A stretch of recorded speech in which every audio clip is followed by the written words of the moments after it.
আসসালামু আলাইকুম। ৫১তম BCS প্রিলির English literature দ্বিতীয় ক্লাসে তোমাদের স্বাগতম। আমরা আজকে পড়ব old and middle English period এবং রেনেসাঁর ফার্স্ট পার্ট। তো তোমাদের সিলেবাস তোমরা যখন ওপেন করে দেখবা যে ওল্ড মিডল ইংলিশ পিরিয়ডটা সিলেবাসের মধ্যে নাই। হ্যাঁ, এটা দেখবা নাই এটা। তবুও আমরা এটা পড়ি কারণ পিএসসি অনেক সময় তোমার সিলেবাসের বাইরেও কিছু কোয়েশ্চেন করে। হ্যাঁ, এখান থেকে কিন্তু প্রশ্ন আসছে, সেই জন্য আমরা এই টপিকটা পড়ি। হ্যাঁ, কিন্তু আমাদের সবচেয়ে গুরুত্বপূর্ণ হচ্ছে রেনেসাঁ পার্ট 1 থেকে আমাদের শুরু। তো দেখো এখানে আমার স্লাইডের টাইটেলের মধ্যে কিন্তু শেখার একটা ব্যাপার আছে, একটা স্পেলিং আছে। কি লেখা? রি নাই সেন্স। হ্যাঁ, রেনেসা, তাহলে বানানটা কি? রি নাই সেন্স। ভাগ করে করে যখন তুমি বানান স্পেলিংগুলো পড়বা তখন তোমার ভুল হবে না। তাহলে রি নাই সেন্স। হ্যাঁ, রি নাই সেন্স। সো আমরা আজকে পড়বো যে old and middle English period থেকে কীভাবে আমরা রেনেসাঁ পিরিয়ডে আমরা উত্তরণ হইল, এবং সেখানে আমরা রেনেসাঁর খুব অল্প একটু অংশ আজকে আসলে আমরা শেষ করব। তো ক্লাসের প্রথম পার্ট শেষে তোমাদের জন্য একটা কুইজ আছে, কুইজটা জুমেই হবে। যদি মনোযোগ দিয়ে ক্লাস করো আমি বুঝবো যে তুমি কতটুকু মনোযোগ দিয়ে ক্লাসটা আসলে করছো। তো মেইন পার্টে ঢুকার আগে দেখো যে উনি একজন ফুটবলার, তাই না? কিন্তু সে কী করতেছে? সে এখানে ওয়েট লিফট করতেছে। হ্যাঁ, সে তো ওয়েট লিফটার না। হ্যাঁ, যে সে ওয়েট লিফট প্রতিযোগিতায় অংশগ্রহণ করে নাই, সে ফুটবলার। হ্যাঁ, তো ওয়েট লিফট কেন করতেছে? এরা এদিক দিয়ে সাইকেল চালাচ্ছে, মানে কী কারণে সাইকেল চালাচ্ছে এরা? আসলে ওরা ওদের ফিটনেস বাড়াচ্ছে। তাইলে যে সকল কাজে আমাদের ফিজিক্যাল এক্সারশন জড়িত সেখানে ফিজিক্যাল ফিটনেস খুব ইম্পর্ট্যান্ট।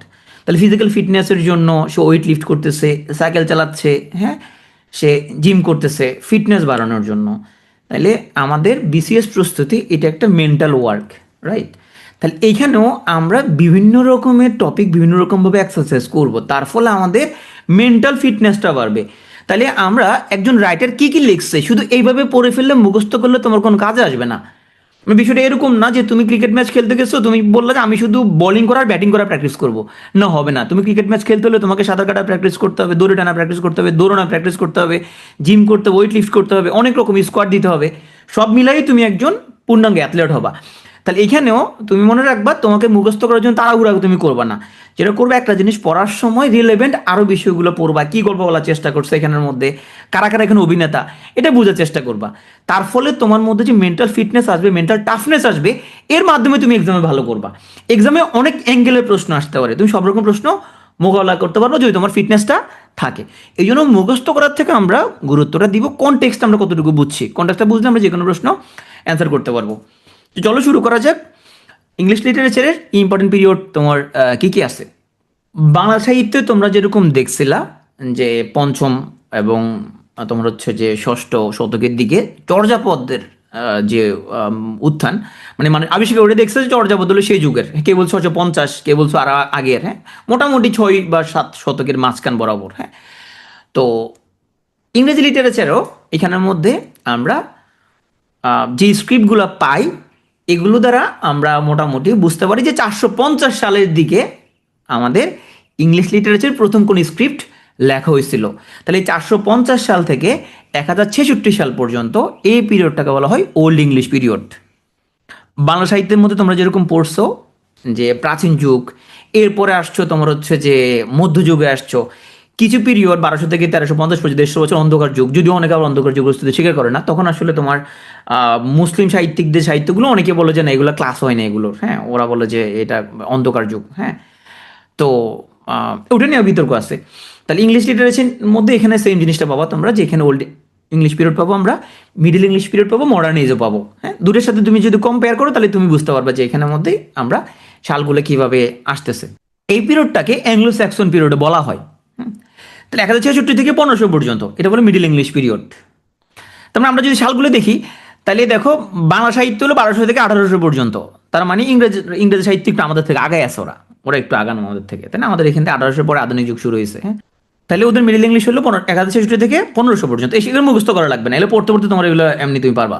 হ্যাঁ, 1500 থেকে 1660 এটা বলা হয় রেনেসা। রেনেসা কি জিনিস, বাংলা অর্থ কি, এটা কোত্থেকে আসছে, কোন শহর থেকে আসছে, এগুলো আমরা পড়বো। এই রেনেসাকে বলা হয় আর্লি মডার্ন পিরিয়ড, যে মডার্ন এজের শুরু। রেনেসাকে আমরা কয়েকটা ভাগে ভাগ করছি। প্রথম 58 বছর। তাহলে 160 বছরের যে রেনেসা, 160 বছরের মধ্যে প্রথম 58 বছরকে আমরা বলছি প্রিপারেশন অফ রেনেসা। হ্যাঁ, এখানে আমরা দেখব কিছু ট্রাজেডি, কিছু কমেডি। হ্যাঁ, তার মানে খুবই পূর্ণাঙ্গ রেনেসার মধ্যে আমরা প্রবেশ করি নাই। 1558 সালে আমরা রানী এলিজাবেথের ক্ষমতা আরোহণ থেকে শুরু করে 1603 পর্যন্ত আমরা দেখব এই পিরিয়ডটার মধ্যে অনেক বড় বড় রাইটার, বিশেষ করে দুজন বস, শেক্সপিয়ার এবং তার দোস্ত ক্রিস্টোফার মার্লো, এই দুজনের রাজত্ব দেখব আমরা এলিজাবেথের পিরিয়ডে। আরও বেশি রাইটার আমরা এখানে দেখব। হ্যাঁ, এলিজাবেথের পরে এখানে ক্ষমতা আসছে তোমার রাজা জ্যাকব। তো সেখান থেকে আসছে জ্যাকোবিয়ান পিরিয়ড। কত সাল? তোমার 1603 থেকে 1625 পর্যন্ত।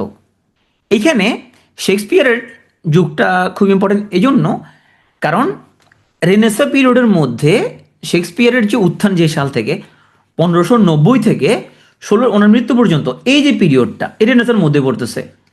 তাহলে শেক্সপিয়ারের তার জন্ম হচ্ছে 1564 সালে, তার প্রথম নাটক থেকে শুরু করে তার মৃত্যু পর্যন্ত যে টাইমটা, এটা এজ অফ শেক্সপিয়ার। কোনো সালে মুখস্থ করা লাগবে না, তুমি যখন পড়বা তখন আস্তে আস্তে তুমি এগুলো দেখবা, যে তুমি দেখবা রাজা জ্যাকব, তারপর দেখবা রাজা চার্লস, ওর কল্লা কাটে ফেলছে, কেমন হয়েছে না হয়েছে, যখন এগুলো পড়বা তখন দেখবে সালগুলো তোমার অটোমেটিক আস্তে আস্তে মনে থাকবে। প্রথম যেদিন আমি ইংলিশ লিটারেচার পড়ি বিসিএস প্রস্তুতির জন্য, তখন মনে হচ্ছে এগুলো কি মুখস্থ করা লাগবে, এগুলো কেমনে মুখস্থ করবো। পরে দেখি যে না, এগুলো অটোমেটিক মনের মধ্যে আস্তে আস্তে এগুলো গেঁথে গেছে, এগুলো তো এগুলো মুখস্থ করার কোনো প্রয়োজন নাই। হ্যাঁ, অটোমেটিক পারবে এগুলো। তারপর 1625 থেকে 1649 পর্যন্ত রাজা চার্লস আসছে ক্ষমতায়, ওই ওনার নাম অনুসারে এটা হচ্ছে দ্য ক্যারোলিন পিরিয়ড। হ্যাঁ, দ্য ক্যারোলিন পিরিয়ড। এখানে আমরা এগুলো পড়বো কিন্তু জ্যাকোবিয়ান, ওর নাম ছিল রাজা জেমস, জেমসের ল্যাটিন হলো জেকোবাস, সেখান থেকে জ্যাকোবিয়ান পিরিয়ড। এরপরে আসছে রাজা চার্লস ক্ষমতা আসছে, তো চার্লসের কল্লা কাটি ফেলছে জনগণ, কৌশলে যাচ্ছিল ওর কল্লা কাটি ফেলছে, কল্লা কাটি ফেলে ওরা ওখানে ওরা তখন ইন্টারিম গভর্নমেন্ট নিয়ে আসছে। ওই ইন্টারিম গভর্নমেন্টকে বলা হয় তোমার কমনওয়েলথ গভর্নমেন্ট। ওই 11 বছর হলো কমনওয়েলথ পিরিয়ড। তো ইন্টারিম তখন সামলাতে পারে নাই, ইন্টারিমের সময় দেখেছে আরো গ্যাঞ্জাম লাগছে, ইন্টারিমের সময় মহবত ছিল, জনগণ আইন নিজের হাতে তুলে নিচ্ছে। তখন কয় তাহলে আমরা আবার আগের রাজাকে ফিরে নিয়ে আসবো, কোনো মানে আমরা হচ্ছে রাজা সিস্টেমটা ফিরে নিয়ে আসবো। তখন শুরু হয়ে গেছে রেজিস্ট্রেশন পিরিয়ড। হ্যাঁ, 1660 পরে রেজিস্ট্রেশন পিরিয়ড। আচ্ছা, এখানে একটা জিনিস দেখাই আমি, 1620 থেকে 1660 এই পিরিয়ডটা কে কে আছে এখানে? এখানে কিছুদিন তোমার রাজা জেকবের আমল আছে, কিছুদিন রাজা চার্লসের আমল আছে, আর কিছুদিন ইন্টারিম গভর্নমেন্টের আমল আছে, মানে কমনওয়েলথ গভর্নমেন্ট। হ্যাঁ, এই সময় হুজুরদের আবির্ভাব বেড়ে গেছে, হুজুররা সবকিছু পিওর করে ফেলবে। কয় তুমি কোনো লুডু খেলতে পারবে না, লুডু খেলা হারাম, লুডু খেলা যাবে না, মদ খাইতে পারবে না, মেয়েদের দিকে তাকাতে পারবে না, হারাম কাজ করতে পারবে না। হ্যাঁ, ওরা সমাজকে পিওর করে ফেলবে। সেখান থেকে আসছে পিউরিটান পিরিয়ড। হ্যাঁ, আমাদের এখানে যেরকম তোমার হচ্ছে যে আল হাদিস, যে আল হাদিসের কথা শুনে মনে হবে পৃথিবীতে তুমি হচ্ছে বেঁচে থাকাটাই একটা সমস্যা। কয় হ্যান্ডশেক করা যাবে না, কয় মুসাফা না, মুসাফা করা যাবে, কোলাকুলিও করা যাবে না, কইতে যে আমাদের সামিয়ানা টানানো যাবে না, কদিন পরে নিয়ে আসবে, কই শ্যামাই খাওয়া যাবে না। হ্যাঁ, তো আমাদের আল হাদিসের সাথে তুমি তুলনা করতে পারো এই পিউরিটানদের সাথে। 1660 পরে শুরু হয়ে গেল আমাদের নিউ ক্লাসিক্যাল। এখন এটার নাম নিউ ক্লাসিক্যাল কেন হইলো? মানে নতুন করে ক্লাসিক্যাল, তাই তো। তো নতুন করে ক্লাসিক্যাল কেন হলো? ক্লাসিক্যাল মানে আমরা বুঝি প্রাচীন তোমার হচ্ছে যে রোম এবং গ্রিসে যে ধরনের ক্লাসিক্যাল সাহিত্য হইতো, সেই সাহিত্যটাকে নতুন করে আমরা আবার আবিষ্কার করব। তাহলে রেনেসা পিরিয়ডে আমরা ও যে প্রাচীন তোমার রোম এবং গ্রিসে যে ধরনের সাহিত্যগুলো হইতো, সেখান থেকে রেনেসা পিরিয়ডে নতুন কোনো সাহিত্য ওরা এখানে শুরু করছিল, আমরা এখানে নতুন করে আবার সেই ক্লাসিক যুগে ফিরে যাব। এই জন্য নাম হচ্ছে নিউ ক্লাসিক্যাল পিরিয়ড। সব বিস্তারিত পড়বো আমরা ইনশাল্লাহ, যে নিউ ক্লাসিক্যাল নামটা কেন হয়েছে, এটার নাম কেন নিউ ক্লাসিক্যাল, এগুলো আমরা পড়বো। হ্যাঁ, তাহলে 1660 থেকে 1798 পর্যন্ত কত বছর? 138 বছর। এটা হচ্ছে নিউ ক্লাসিক্যাল পিরিয়ড। এই নিউ ক্লাসিক্যাল পিরিয়ডের মধ্যে বিভিন্ন ভাগ আছে আবার। তাহলে তোমার চার্লসের মাথা কাটে ফেলছে, এরপরে 11 বছর তো ছিল তোমার কমনওয়েলথ পিরিয়ড। এরপরে ওরা চিন্তা করলো না আমাদের রাজা সিস্টেম আবার আনা লাগবে। তারপর 40 বছর ওরা আবার ওরা রাজা সিস্টেম নিয়ে আসছে আবার, এই জন্য নাম দিয়েছে রিস্টোরেশন পিরিয়ড। মানে রাজাকে ওরা আবার পুনর্বহাল করছে, না বা রাজা সিস্টেমে ভালো, শেখ হাসিনাকে ফিরে আনতে হবে, ওরা শেখ হাসিনাকে ফিরে নিয়ে আসছে আবার এখানে।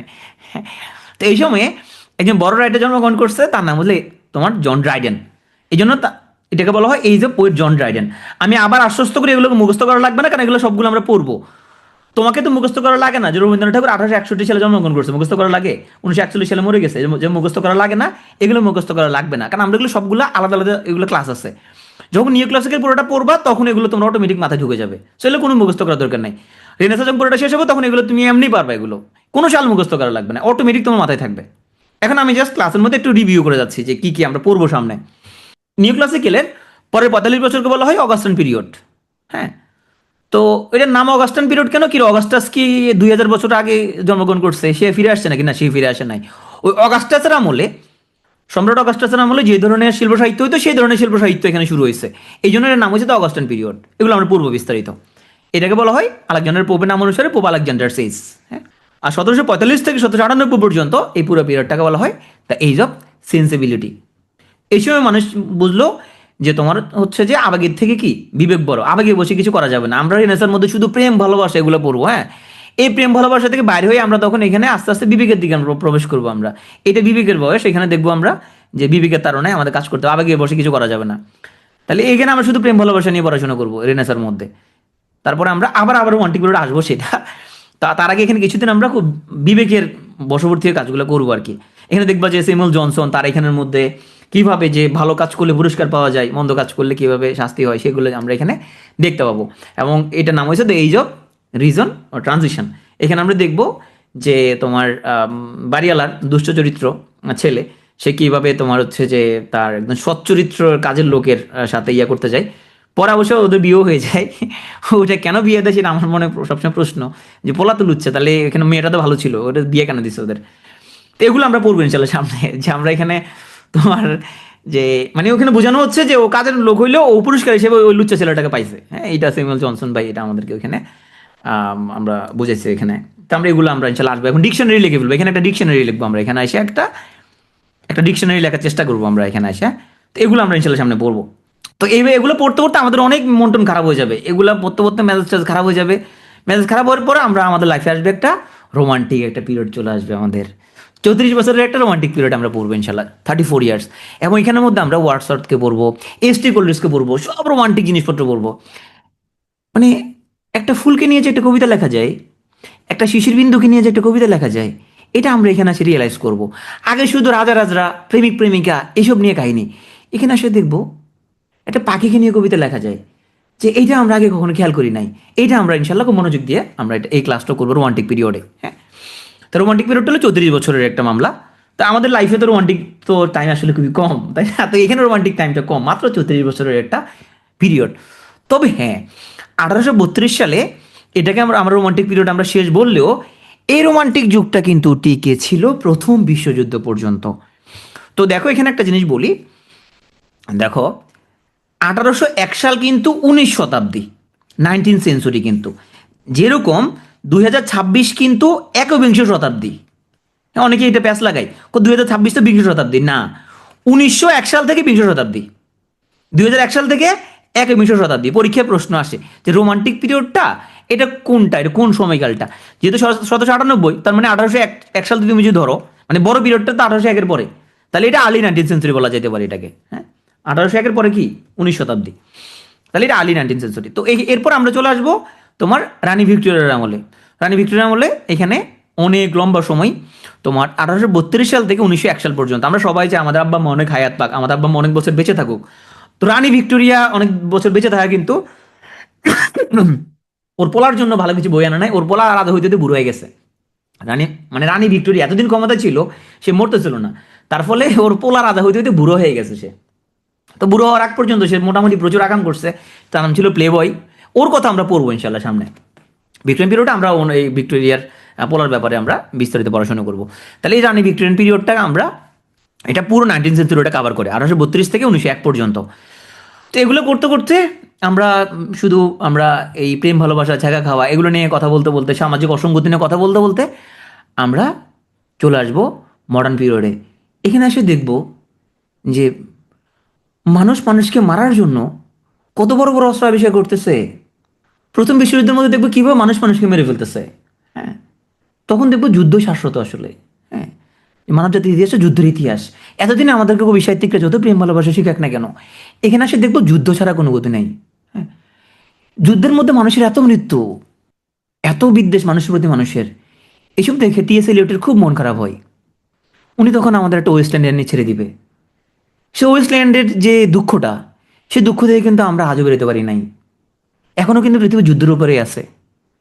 সর্বশেষ এখন যে যুদ্ধ চলতেছে তোমার ফিলিস্তিন ইসরায়েলে, সেখানে 70,000-এর মতো মানুষ মারি ফেলছে ফিলিস্তিনের, তাই না? এখনও পৃথিবীতে যুদ্ধ চলতেছে। প্রথম বিশ্বযুদ্ধের পর থেকে যে শুরু হইলো, আমরা কিন্তু এখনো বেরোতে পারি নাই, এবং আমরা এখন চিন্তা করতেছি থার্ড ওয়ার্ল্ড ওয়ার কখন হবে, এবং হয়তো আমাদের জীবন দশাই হইতে পারে। দ্বিতীয় বিশ্বযুদ্ধের পর থেকে আমরা শুরু হয়েছে আমাদের পোস্ট মডার্ন পিরিয়ড। এর আগে আমরা যে কবিতা যে ফর্মগুলো পড়তেছি, সাহিত্যে যে ফর্মগুলো, এখানে সে দেখো ফর্মগুলো চেঞ্জ হয়ে গেছে। আমরা আগে শুধু ধনীদের নিয়ে, রাজা রাজরাদের নিয়ে আমরা কাহিনী পড়তাম। গরিব লোককে নিয়ে কোনো সাহিত্য আমরা পড়ি নাই এর আগে।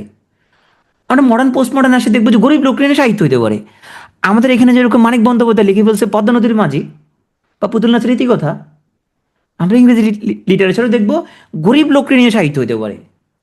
আগের জন চিন্তা, শেক্সপিয়ার চিন্তা করে শুধু তোমার সাহিত্য শুধু রাজা রাজাদের নিয়ে, গরিব লোকদের নিয়ে কিছু সাহিত্য, ওরা শুধু ভাত খাবে।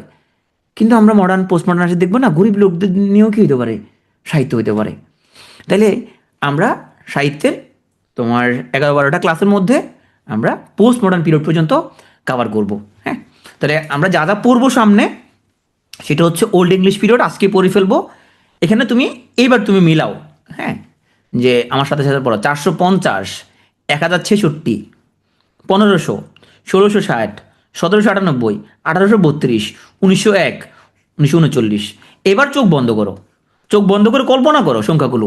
450, চোখ সবাই চোখ বন্ধ করো, চোখ বন্ধ করে কল্পনা করো। 450 সাল, 1066 সাল, 1500 সাল, 1660 সাল, 1798 সাল, 1832 সাল, 1901 সাল, 1939 সাল। চোখ বন্ধ করে কল্পনা করো। ক্লাস শেষে আর দুইবার কল্পনা করবা। এইবার মিলাও 450 থেকে 1066 পর্যন্ত, এটা হলো ওল্ড ইংলিশ। 1066 থেকে 1500, এটা হলো মিডিল ইংলিশ। 1500 থেকে 1660, 160 বছর, এটা রেনেসা। 1660 থেকে 1798, 138 বছর, এটা নিউ ক্লাসিক্যাল। কেউ বলবো ভাই এখানে ভাই 1785 তো লিখছিলেন একটা। হ্যাঁ, কোনো কোনো বইয়ের মধ্যে ওরা তোমার হচ্ছে তোমার হচ্ছে যে ওরা ব্ল্যাকরে ওরা বলে যে ব্ল্যাকরে ওরা বলে যে ও ইয়া না, ও হচ্ছে যে নিউ ক্লাসিক্যাল না, ওরা ব্ল্যাকরে ওরা রোমান্টিক যুগে তোমার হচ্ছে যে পাঠিয়ে দিবে। তো আমরা এখানে বাট মেজরিটি বলছে না, তো ব্ল্যাক তোমার সে নিউ ক্লাসিক্যালের পার্ট। তো এই জন্য আমরা এখানে নিউ ক্লাসিক্যালের মধ্যে রাখছি। বাট দুটাই সঠিক হতে পারে, যে পরীক্ষায় 185 যদি থাকে, দুটো অপশন ইউজুয়ালি থাকে না, দুটোই ইউজুয়ালি অপশনে থাকে না। হ্যাঁ, তো আমরা এখানে 98টা এখানে আমরা আইডিয়াল ধরে নিছি।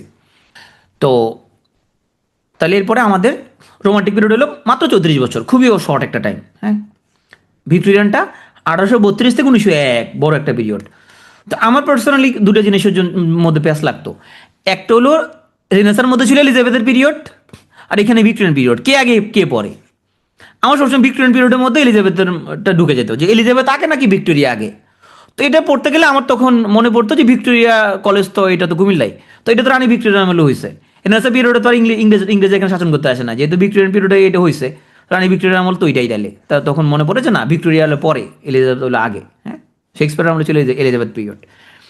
1901 থেকে 1939 পর্যন্ত এটা হচ্ছে মডার্ন, আর এরপরে এখন পর্যন্ত চলতেছে পোস্ট মডার্ন। এগেইন এখানে কোনো সাল তোমার মুখস্থ করতে হবে না। তুমি আজকে ক্লাসে এই সালটা পড়বা, এই সালটা পড়বা, আর এই সালের একটু পার্ট পড়বা। এই 3টা সাল আজকে পড়বা। ক্লাস করতে করতে করতে করতে দেখবো সবগুলো সাল তোমার মনে থাকবে। চলো আমরা চলে যাই ওল্ড ইংলিশ পিরিয়ডে।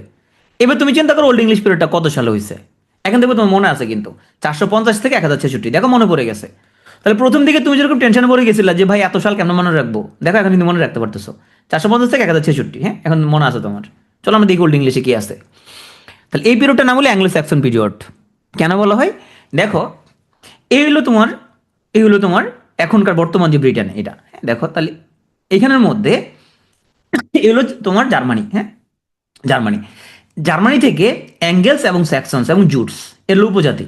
তাহলে এই যে অ্যাঙ্গেলস, স্যাক্সনস, জুটস এর উপজাতি, এরা আসছে, এরা আইসা এই সমুদ্র পথে আইসা, সাগর পথে আসে এরা এখন এখন যে ব্রিটেন, এখানে আইসা ওদের এখানে ইংলিশ উপজাতি যারা, ওদেরকে উৎখাত করছে, ওদের পরাজিত করছে। তাহলে এদেরকে পরাজিত করে এখান থেকে ফুটে দিছে। এই যে অ্যাংলো স্যাক্সনরা আসে এদেরকে ফুটে দেওয়ার কারণে এইখানে শুরু হয়েছে, এদের অ্যাংলো স্যাক্সনদের রাজত্ব শুরু হয়েছে। সেই জন্য এই পিরিয়ডটাকে বলা হয় অ্যাংলো স্যাক্সন যুগ। ওকে, তো অ্যাংলো স্যাক্সন পিরিয়ডে এখানে আমরা কয়েকজন গুরুত্বপূর্ণ সাহিত্যিকের নাম পড়ব। তার মধ্যে আমরা একজন দুজন কবি পেয়ে যাব, খুবই ইম্পর্টেন্ট দুজন কবি, এবং আরেকজন পাবো যাকে বলা হয় যে ফাউন্ডার অফ দ্য ইংলিশ প্রজ। হ্যাঁ, তো ফাউন্ডার অফ দ্য ইংলিশ প্রজ এই ভদ্রলোকের আমরা আসতেছি সামনে, জাস্ট এটুকু নাম এখানে দেখি। ওর নাম আলফ্রেড দ্য গ্রেট। হ্যাঁ, আলফ্রেড দ্য গ্রেট। তো সাল মনে রাখা লাগবে না। উনি সে সময় অ্যাংলো স্যাক্সন ক্রনিকল সংরক্ষণে অগ্রণী ভূমিকা পালন করছেন। অ্যাংলো স্যাক্সন ক্রনিকল মানে কি? ক্রনিকল মানে হিস্ট্রি, ক্রনিকল মানে হিস্ট্রি। তার মানে অ্যাংলো স্যাক্সনরা যেখানে আসছে, এই আসার ইতিহাসটা এরপরে কি কি হয়েছে না হয়েছে এগুলো উনি লিপিবদ্ধ করছে কিসে? গদ্যে, গদ্যে। তাহলে উনি হচ্ছে ফাউন্ডার অফ ইংলিশ প্রজ, প্রজ মানে গদ্য। অ্যাংলো স্যাক্সন যুগের দুজন কবিকে আমরা পড়বো, একজন নাম হলো কিডমন, একজনের নাম কেনিউলফ। আর এই সময়ে কাব্যের বিষয়বস্তু হচ্ছে রিলিজিয়ন। তাহলে অ্যাংলো স্যাক্সন যুগের poetry was influence by Christianity. তাহলে এই সময় মানুষ ছিল, তোমার যোদ্ধা ছিল, শিকারী ছিল, ট্রাভেলার ছিল। হ্যাঁ, তো আমরা প্রথমে চলে আসি কিডমনের কাছে। কিডমনকে বলা হয় first known poet. First known poet কি জিনিস, যে আমরা আমাদের হাতে যে কয়টি স্ক্রিপ্ট আসছে তার মধ্যে আমরা ওনার কাব্যই আমরা আমাদের হাতে সব আমরা পাইছি, যে এর পিছনে আর কোনো কিছু আমরা পাই নাই। তো ওনাকে আমরা আবার ফাদার অফ ইংলিশ লিটারেচার বা ইংলিশ পোয়েট্রি এর কোনো কিছু বলতেছি না আমরা, সেটা সামনে বলবো আমরা। হ্যাঁ, তাহলে ওনাকে বলে ফার্স্ট নোন পোয়েট। আর কি কি নাম ওনাকে বলা হয় father of English sacred song. এটা থেকে আমরা বুঝতে পারতেছি উনি নিশ্চয়ই প্রচুর তোমার গজল লিখছে, হামদ লিখছে উনি, হ্যাঁ, স্যাক্রেড সং লিখছে, মানে সৃষ্টিকর্তাকে নিয়ে উনি কবিতা লিখছে। ওনাকে বলা হয় অ্যাংলো স্যাক্সন যুগের মিল্টন। ওনার কবিতার ছন্দ সুর, সেই জন্য ওনাকে বলা হয় অ্যাংলো স্যাক্সন যুগের মিল্টন। তো এই কেডমন ছিল মূলত মেষ চড়াইতো সে। হ্যাঁ, তো ওরা তোমার হচ্ছে যে মেষ চড়াইতে ওরা হচ্ছে যে খানাপিনা করতো। তো সেখানে ওরা বন্ধু বান্ধব মিলে লুডো খেলতো, আড্ডা মারতো। তো সিস্টেম ছিল ওখানে সবাই একটা করে গান গাইতে হবে। তো কিডমন ছিল আমার মতো, কোনো গান কবিতা কিছু জানে না, মানে ওর কোনো প্রতিভা নাই, গানের গলাও ছিল না আবার। তো যখন ওরা বলতো যে তুমি একটা গান গাও, হ্যাঁ, তা আমি কোথাও যদি বলে গান গাও, আমি ওখান থেকে চলে আসি। তো ওইখানে আসর ছেড়ে তোমার চলে যেত। তো মনের দুঃখে একবার সে আস্তাবলে শুয়ে, আস্তাবল মানে যেখানে তোমার ঘোড়া রাখা হয়, এটা বলে আস্তাবল। ও ঘুমাই পড়ছে। ঘুমের মধ্যে সে স্বপ্নে দেখছে ফেরেস্তা আসছে, ফেরেস্তা এসে বলতেছে যে তুমি গান গাও। কিডমন বললো, হে ফেরেস্তা, আমি তো গান গাইতে পারি না। ফেরেস্তা বললো, না তুমি গাও। কি গাইবো? তুমি স্রষ্টার প্রশংসা করে তুমি গান গাও। তখন সেখানের মধ্যে স্বপ্নে প্রাপ্ত কাব্যগ্রন্থ পেয়ে গেলাম আমরা, হাইম অফ কিডমন। এটা স্বপ্নে প্রাপ্ত একটা কবিতা, কবিতা সংকলন, পোয়েট্রি। পোয়েম হচ্ছে সিঙ্গুলার, পোয়েট্রি হলো প্লুরাল, মানে অনেকগুলো পোয়েম নিয়ে হয় পোয়েট্রি। তাহলে আমরা পেয়ে গেলাম আমাদের স্বপ্নে প্রাপ্ত কাব্যগ্রন্থ হাইম অফ কিডমন। আর ওনার আরেকটা ফেমাস বা একটা ইম্পর্টেন্ট ওয়ার্ক হলো প্যারাফ্রেজ। প্যারাফ্রেজ শব্দটা এটা তোমাদের জন্য গুরুত্বপূর্ণ একটা ওয়ার্ড ভোকাবের জন্য। প্যারাফ্রেজ মানে হচ্ছে তুমি একটা জিনিস পড়ে নিজের ভাষায় নিজের মতো করে গোছাই লিখলা, স্ট্রাকচারটা চেঞ্জ করে, মূল ভাবটা অক্ষুণ্ণ রেখে, এটা বলা হয় প্যারাফ্রেজ করা। কেউ যদি প্যারাফ্রেজটা না করে, তখন অন্যের লেখা যদি হুবহু কপি করে, সেখানে তাকে ক্রেডিট যদি দেয়, তাইলেও তাকে বলে প্লেজারিজম। প্লেজারিজম মানে চুরি। প্লেজারিজম মানে হচ্ছে চুরি, আরেকজন লেখা চুরি করা। তাই আমরা যখন কারো লেখার যখন কোট করি, বিশেষ করে সাইন্টিফিক এরিনাতে, তখন এটাকে প্যারাফ্রেজ করতে হয়। প্যারাফ্রেজ মানে হচ্ছে ওর লেখার বিষয়বস্তু এক রেখা এটাকে নিজের মতো করে সাজা লিখবা, তবে ওকে ক্রেডিট দিতে হবে। তবে এই কিডমনের এটা কিন্তু সেই প্যারাফ্রেজ না। আমি জাস্ট এখানে আসছে বলে ভোকাবটা ক্লিয়ার করে দিলাম, প্যারাফ্রেজ অর্থ কি। অনেকবার জায়গায় শুনবা এটা প্যারাফ্রেজ করে লেখো, এরকম অনেক জায়গায় শুনবা কথাটা। তো প্যারাফ্রেজ এখানের মধ্যে মূলত আরও অনেক হুজুরদের রচনা আছে। তো এটা শুধু উনি একজন না, আরও কয়েকজন কবিও লিখছে এখানে। এখানে প্রথম ঈশ্বর প্রশস্তি, তারপরে শয়তানের সাথে তোমার ঈশ্বর বিরুদ্ধে শয়তান কীভাবে বিদ্রোহ করে এবং শেষে শয়তানের পতন নিয়ে। হ্যাঁ, এটা বাইবেলের ছায়া অবলম্বনে। তাহলে আমরা বলছিলাম যে অ্যাংলো সাকসন আমরা দুজন বড় কবি, একজন কিডমন, একজন কেনিউলফ। তাহলে কিডমন থেকে আমরা লাইন পড়লাম, দুই লাইন। একটা হচ্ছে উনি হচ্ছে যে তোমার সেক্রেট সং লিখছে, মানে সৃষ্টিকর্তাকে নিয়ে তোমার হচ্ছে কবিতা লিখছে, ওনাকে বলা হয় অ্যাংলো সাকসন পিরিয়ডের মিল্টন। আর বিখ্যাত হচ্ছে হাইম অফ কিডমন। হ্যাঁ, আরেকটা হলো প্যারাফ্রেজ। এখন আসে আমরা কেনিউলফে, দেখি কেনিউলফ কি লিখছে। বিখ্যাত কবিতার নাম হলো জুলিয়ানা। কেনিউলফও কিন্তু হুজুর, দেখো ওনাকে দেখতে হুজুর মনে হচ্ছে না? দেখো মাথা টুপি আছে, এখানে দাঁড়িয়ে আছে, দেখো কত সুন্দর দাঁড়িয়ে এখানের মধ্যে, দাঁড়িয়েটা যদি স্টাইল আছে, খুব ভালো সুন্দর একটা স্টাইল করছে এখানের মধ্যে। উনি হুজুর কিন্তু। তাহলে হুজুর যেহেতু ওরা দুজন, কারণ অ্যাংলো স্যাক্সন যুগে বলছে সবাই হুজুর এখানের মধ্যে, সবাই এখানে তোমার হচ্ছে গজল লিখবে। সো কেনিউলফের বিখ্যাত কবিতার নাম হলো জুলিয়ানা। আর দেখো যেহেতু উনি হুজুর, তাহলে ওনার একটা বিখ্যাত কবিতা আছে কি তোমার, খ্রিস্ট, যীশু খ্রিস্টকে নিয়ে। হ্যাঁ, অথর অফ খ্রিস্ট, ওনাকে বলো অথর অফ খ্রিস্ট। আর যীশু খ্রিস্ট যে আপস্তল, ওনাদের শিষ্য, তাদের পরিণতি কী ছিল তোমরা জানো তো? লাস্ট সাপার ওনার সাথে 12 জন শিষ্য কিন্তু তোমার ডিনার করতেছিল। তো ওদের পরিণতি কী হয়েছিল সেটা নিয়ে দ্য ফেটস অফ দ্য অ্যাপোস্টল। আসো আমরা এখন আরেকজন রাইটার ওল্ড ইংলিশের, সেইন্ট ভেনারেবল বেডে। সেইন্ট অ্যাগেইন আরেকজন হুজুর পেয়ে গেলাম, সেইন্ট মানে তো হুজুর। সো উনি ছিল তোমার সরাসরি চার্চের তোমার পাদ্রী ছিল আর কি উনি। তো না বলে ডক্টর অফ দ্য চার্চ। হ্যাঁ, উনি কী করছে দেখো, তো উনি আগে মানুষ ইতিহাস ইতিহাস নিয়ে তোমার হচ্ছে যে মানে এত মাথা ঘামাইতো না, হ্যাঁ, মানুষ তোমার হচ্ছে যে খাইতে খাইতে ঘুমাইতো। এ ভদ্রকার চিন্তা করলো ইতিহাসটা লেখা দরকার। হ্যাঁ, মানে তোমরা যে ইতিহাস পড়তে পেইন খাও এরকম, কত কত সালে কি করছে এটা পরে আমরা কি করবো, ইকতারুদ্দিন বক্তের যে কত সালে বাংলা আক্রমণ করছে এটা পরে আমরা কি করবো। হ্যাঁ, তো উনি তোমাদের জন্য এই সিস্টেম চালু করে দিয়ে গেছে, হিস্ট্রি লেখা শুরু করছে সে। তাকে বলা হয় first historian of English people, first historian of English people. হ্যাঁ, মানে ইংলিশ পিপলদের হিস্ট্রি নিয়ে সে প্রথম বই লিখছে সে। হ্যাঁ, এই জন্য তাকে বলে ফাদার অফ ইংলিশ হিস্ট্রি। ইতিহাস ইংরেজিতে সে তোমার হচ্ছে যে ইংরেজি ইতিহাস নিয়ে সে প্রথম বই লিখছে, এই জন্য তাকে বলে ফাদার অফ ইংলিশ হিস্ট্রি। তো এখানে তার যে যে গ্রন্থের কারণে তাকে ডক্টর অফ দ্য চার্চ উপাধি দেওয়া হয়, সে বইটির নাম হচ্ছে ecclesiastical history of English people. এটা ল্যাটিন ভাষায় লিখিত, এটা ল্যাটিন ল্যাঙ্গুয়েজে এই বইটা লিখছে সে। বানানটা খেয়াল করো, তাহলে ভাগ ভাগ করে যদি পড়ো, ইক ইক্লেসিয়াস্টিক্যাল বানান অংশ পরীক্ষা আসে, হ্যাঁ, তাহলে ভাগ ভাগ করে লিখবা, তখন তোমার বানান মনে থাকবে যে যখন অপশানের মধ্যে যখন দেখবা। তো এই গ্রন্থের মধ্যে ইংলিশ পিপলদের উনি ইতিহাসটা বর্ণনা করছিল।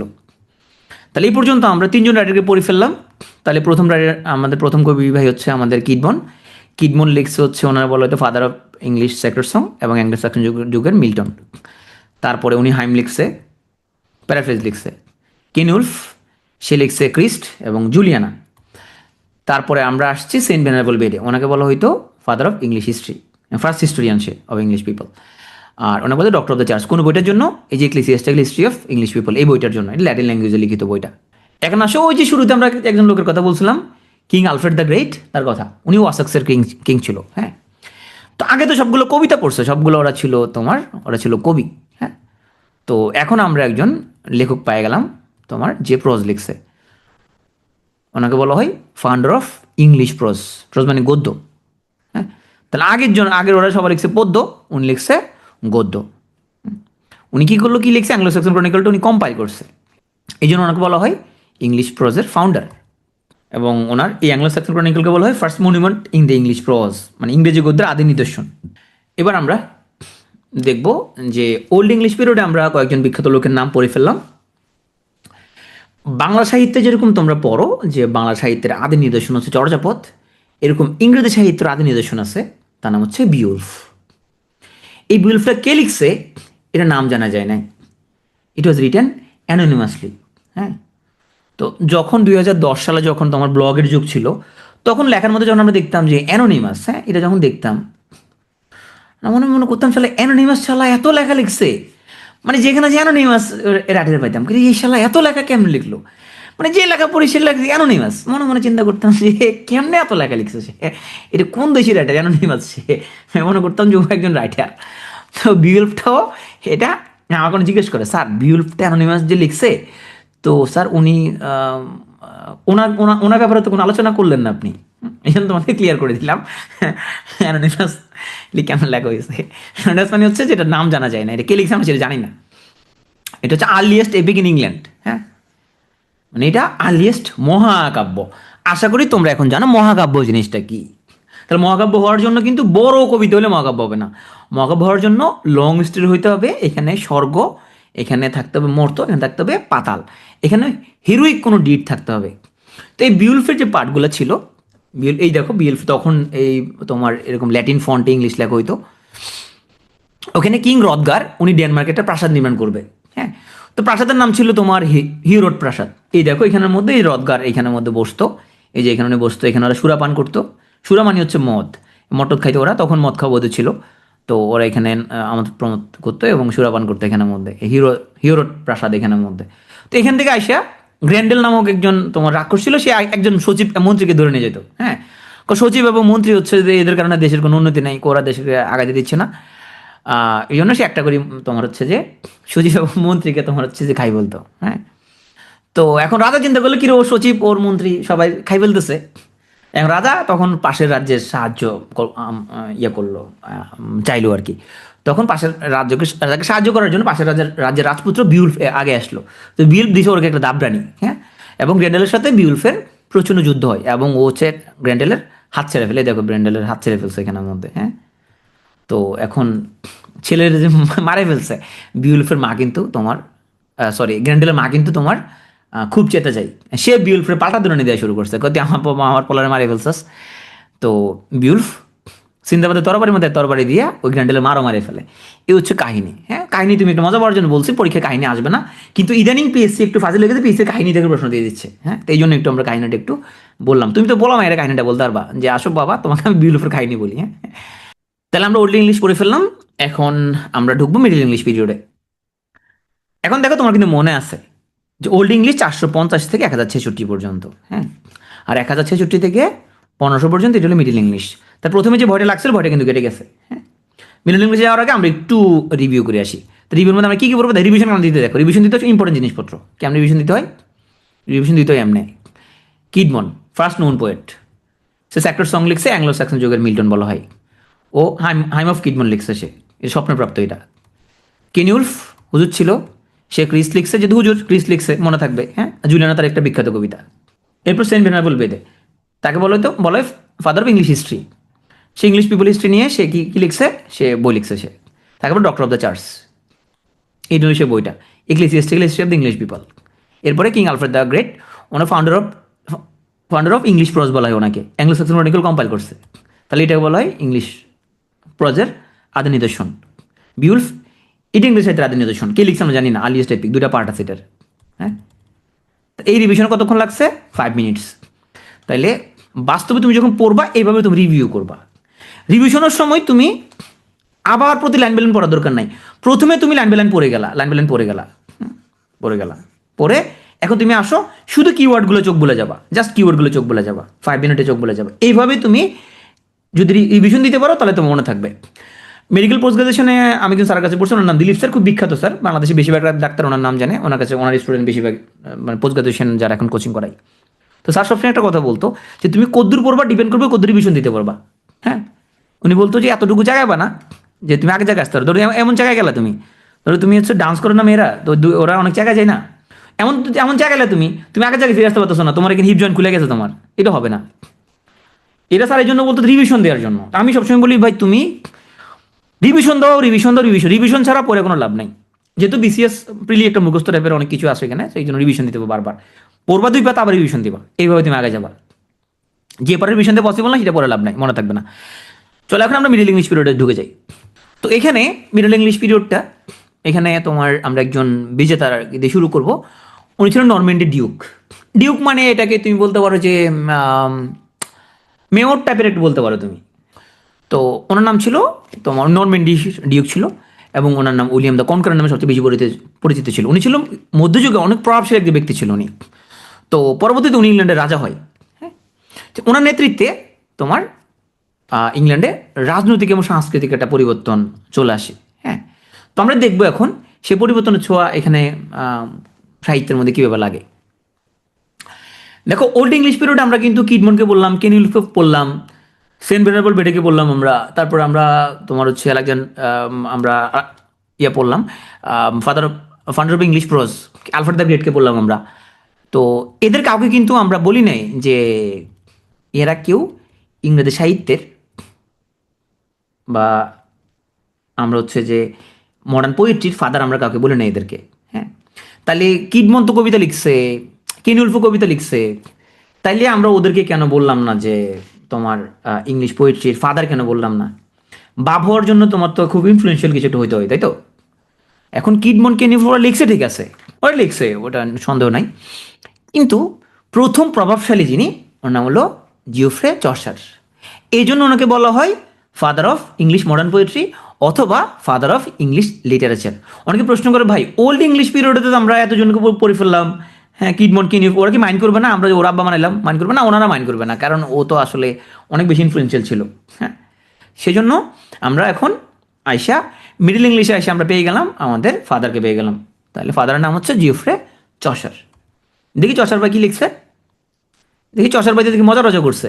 কি মজা করছে? ছিল ফার্স্ট হিউমারিস্ট। হ্যাঁ, সে প্রচুর মজা রজা করতে দেখা যাচ্ছে, এবং জাতীয় কবি ছিল ইংল্যান্ডের, সে প্রথম জাতীয় কবি। হ্যাঁ, এই যে তোমার নরম্যান্ডি ডিউক, সে যখন ইংল্যান্ড রাজা হইলো তখন এই যে রাজাদের সে সম্মান করা শুরু করছে, একে রাজকবি বানাই ফেলছে, প্রথম জাতীয় কবি বানাই ফেলছে, ফার্স্ট ন্যাশনাল পোয়েট হলো জিওফ্রে চসার। তো দেখি চসার ভাই কি লিখছে। চসার ভাই লিখছে তোমার সবচেয়ে বিখ্যাত যেটা, সেটার নাম হচ্ছে দ্য ক্যান্টারবারি টেলস, সবচেয়ে বিখ্যাত বই। এটা ব্যাপারে আমরা পড়তেছি। আর সেকেন্ডটা মনে রাখলে ট্রয়লাস অ্যান্ড ক্রাসিডি, এটা সেকেন্ড। তো সবচেয়ে বেশি ইম্পর্টেন্ট হচ্ছে ক্যান্টারবারি টেলস, আর সেকেন্ডটা হচ্ছে ট্রয়লাস অ্যান্ড ক্রাসিডি, এই দুটো সবচেয়ে গুরুত্বপূর্ণ। দেখি ক্যান্টারবারি টেলসের মধ্যে ঘটনা কি। 24টা গল্প আছে এখানের মধ্যে। কি গল্প এখানের মধ্যে? তোমার ক্যান্টারবারি চার্চের ওখানে হুজুর ছিল, হুজুর নাম ছিল তোমার থমাস ব্যাকেট। তো ব্যাকেটকে তোমার হচ্ছে রাজা হেনরি সেকেন্ড মারে ফেলছে। আসলে হেনরি সেকেন্ড মারে নাই, হেনরি সেকেন্ডের তোমার হচ্ছে যে ওনার কথা অনুযায়ী তোমার 4জন নাইট ওনারকে মারে ফেলছে। তো এই যে থমাস ব্যাকেটকে মারে ফেললো, এর ফলে ওনার তো ভক্ত রক্ত ছিল ওনারা, তো ওনার ভক্তরা ওনার প্রতি সম্মান জানানোর জন্য ওরা ক্যান্টারবারি চার্চে মিলিত হয়েছে। তো এখন এরা যে এই যে যাবে ক্যান্টারবারি চার্চে, যাওয়ার পথে ওরা সিদ্ধান্ত নিচ্ছে যে প্রত্যেকটা তীর্থযাত্রী যে এখানে যাবে 4টা করে গল্প বলবে, যাইতে বলবে 2টা, আসতে বলবে তোমার 2টা। তো 30 জন লোক ছিল, মোট 120টা গল্প হওয়ার কথা ছিল। এগেইন এখানে আমার মধ্যে কিছু লোক ছিল যারা কোনো গল্প কবিতা কিচ্ছু জানে না, এরকম আমার মতো অনেক লোক আসলে এখানের মধ্যে। তো ওরা মাত্র 24টা মাত্র গল্প বলতে পারছে, এবং একটার বেশি কেউ গল্প বলতে পারে নাই। আমরা যখন কোথাও ভ্রমণে যাই আমরা বলি না, এই তুমি একটা গল্প বলো তো, তুমি একটা গল্প বলো তো। 30 জনের মধ্যে অধিকাংশ লোক ছিল আমার মতো, যে ওরা আসলে ওদের মনে জীবনে কোনো গল্প নাই, তো বলতে পারে নাই। এই জন্য মাত্র 24টা গল্প এখানে বলতে পারছে। 24টা গল্প দিয়ে তোমার দ্য ক্যান্টারবারি টেলস। আর বুক অফ দ্য ডাচেস এটা হলো একটা এলিজি। আই থিঙ্ক তোমরা এখন যারা প্রথম ক্লাসটা করছো তোমরা জানো যে হোয়াট ইজ এলিজি। হ্যাঁ, এলিজি মানে হচ্ছে শোকগাথামূলক কবিতা। হ্যাঁ, এবং এইটার মাধ্যমে চসার যে একজন মেজর পয়েন্ট হিসেবে চসারের আবির্ভাব ঘটছে। এখন দেখি আমরা তোমার ট্রয়লাস অ্যান্ড ক্রাসিডের মধ্যে কী কী ঘটনা ঘটছে। আগে এটার কিছু বৈশিষ্ট্য জানি। এইখানে তোমার চসার রয়্যাল স্ট্যান্সা ব্যবহার করছে। রয়্যাল স্ট্যান্সা মানি আবার কি? রয়্যাল হচ্ছে তোমার রাজকীয়, আর স্ট্যান্সা মানে স্তবক, পংক্তি। পংক্তি, হ্যাঁ, কি পংক্তি? এটা রাজকীয় পংক্তি। রাজকীয় পংক্তি জিনিসটা আবার কি? হ্যাঁ, রাজকীয় পংক্তি হচ্ছে এখানে একটা নির্দিষ্ট রকমের অন্তমিল আছে, এবং এটা যখন কেউ পড়বে তখন সে কোন জায়গায় স্ট্রেস দেবে এটা একটা নির্দিষ্ট নিয়মকানুন আছে। দেখি তো মিল আছে কোন জায়গায়। দেখো, দেয়ারের সাথে টিয়ার, প্রথম লাইনের সাথে 3 নম্বর লাইন মিল আছে। লাইফের সাথে ওয়াইফ, সেকেন্ডের সাথে 4 নম্বর লাইন মিল আছে। 5 নম্বর লাইন মিল আছে। তাহলে লাইফ, ওয়াইফ, স্ট্রাইফ। আর শেষ 2 লাইন মিল আছে, লাইট এবং নাইট।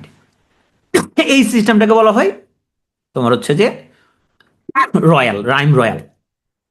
এখানে একটা টার্ম দেখছো যে আয়াম্বিক পেন্টামিটার, এর মানে কি? আয়াম্বিক পেন্টামিটার মানে কি? তুমি যখন এটা পড়তে যাবা, যখন আবৃত্তি করতে যাবা, তখন কোন কোন জায়গায় স্ট্রেস দিবা, কোন কোন জায়গায় স্ট্রেস দিবা না, এটার উপরে ভিত্তি করে হলো আয়াম্প। কি জিনিস এটা? Be live, relax, alone. তাহলে দেখো আমি কিন্তু বি আস্তে করে বলছি, লিভের মধ্যে বেশি জোর দিছি। হ্যাঁ, রিল্যাক্স, লাক্সের মধ্যে জোর বেশি দিছি। এ লুন, লুনে জোর বেশি দিছি। তাইলে আয়াম হচ্ছে, এটা হচ্ছে একটা পদ।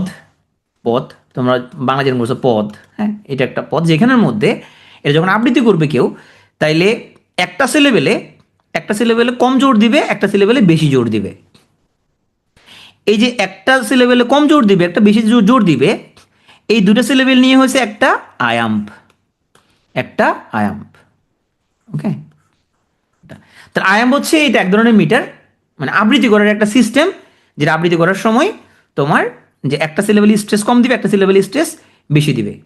এরকম 5টা আয়াম নিয়ে হচ্ছে আয়াম্বিক পেন্টামিটার, মানে 5টা মিটার, 5টা পদ নিয়ে হচ্ছে পেন্টামিটার। জিনিসটা দেখতে কাইন্ড অফ এরকম। এটা শেক্সপিয়ারের রোমিও জুলিয়েট থেকে নেওয়া হয়েছে। হ্যাঁ, এটা তাহলে একজন ডায়লগটা কীভাবে দিবে? But soft what light through yonder window breaks. তাহলে দেখো কি করছে এখানের মধ্যে, soft, light, yon, win, breaks. এখানে বেশি স্ট্রেস দিছে, ভাইগুলি স্ট্রেস কম দিছে। হ্যাঁ, তাহলে এইভাবে যখন কেউ পড়বে, এইটাকে বলা হয় আয়াম্বিক পেন্টামিটার। হ্যাঁ, আয়াম্বিক পেন্টামিটার। এখন যা বলছি এটা নাইস টু নো, এটা তুমি ভুলে যাও। এগুলো তোমরা যারা জ্ঞানী আমাকে প্রশ্ন করবে একটু পরে, এই জন্য আমি বলে দিলাম। যারা কম জ্ঞানী আমার মতো, তারা এগুলো বোঝার দরকার নাই বেশি। তুমি এটা মনে রাখলে হবে যে ট্রয়লাস ক্রাসিডের মধ্যে রাইম রয়্যাল স্ট্যান্সা ছিল। যারা এত ঝামেলা যেতে চাও না, কয় না ভাই আমি এগুলো বুঝতে চাই না। আমি জ্ঞানী লোকদের জন্য এটা বললাম, এগুলো কোনো পরীক্ষা আসবে না। আয়াম্বিক পেন্টামিটার কি জিনিস এটা জীবনে পরীক্ষা আসবে না, এটা বিশেষ পরীক্ষা কোনোদিন আসবে না। বাট একটু নাইস টু নো, তোমার মনের মধ্যে হঠাৎ করে একটা উকি ঝুঁকি দিল ভাই এটা কি জিনিস আয়াম্বিক পেন্টামিটার। কারণ শেক্সপিয়ারের যখন আমরা নাটক করবো তখন আয়াম্বিক পেন্টামিটার শব্দটা আসবে, তো একটু নাইস টু নো হয়ে গেল আর কি, মানে তুমি জানো বিষয়টা। তো এখানে তোমার ট্রয়লাস ক্রাসিডার মধ্যে, ট্রয়লাস হলো রাজা প্রিয়ামের পোলা। হ্যাঁ, মানে ট্রয়ের রাজপুত্র সে। তো সে মেয়েদেরকে দেখতে পারে না, কিন্তু ঘটনাক্রমে সে ক্রাসিডার তোমার প্রেমে পড়ে যায়। কিন্তু ক্রাসিডা এমনি এমনি তো সে মেয়েদেরকে দেখতে পারে না, ক্রাইসিডের প্রেমে পড়ছে যায়, ওই যে বিয়ে শাদী করার একটা কথা চলতেছে, কিন্তু ক্রাইসিডা ওরে ছাকা দিয়ে ওরে ব্যাকা করে ফেলে, আরেকজনকে বিয়ে করে ফেলে। তো এই কাহিনী নিয়ে হলো টয়লেট অ্যান্ড ক্রাইসিডে। এমনি তো সে বলা মেয়েদেরকে দেখতে পারে না, হ্যাঁ।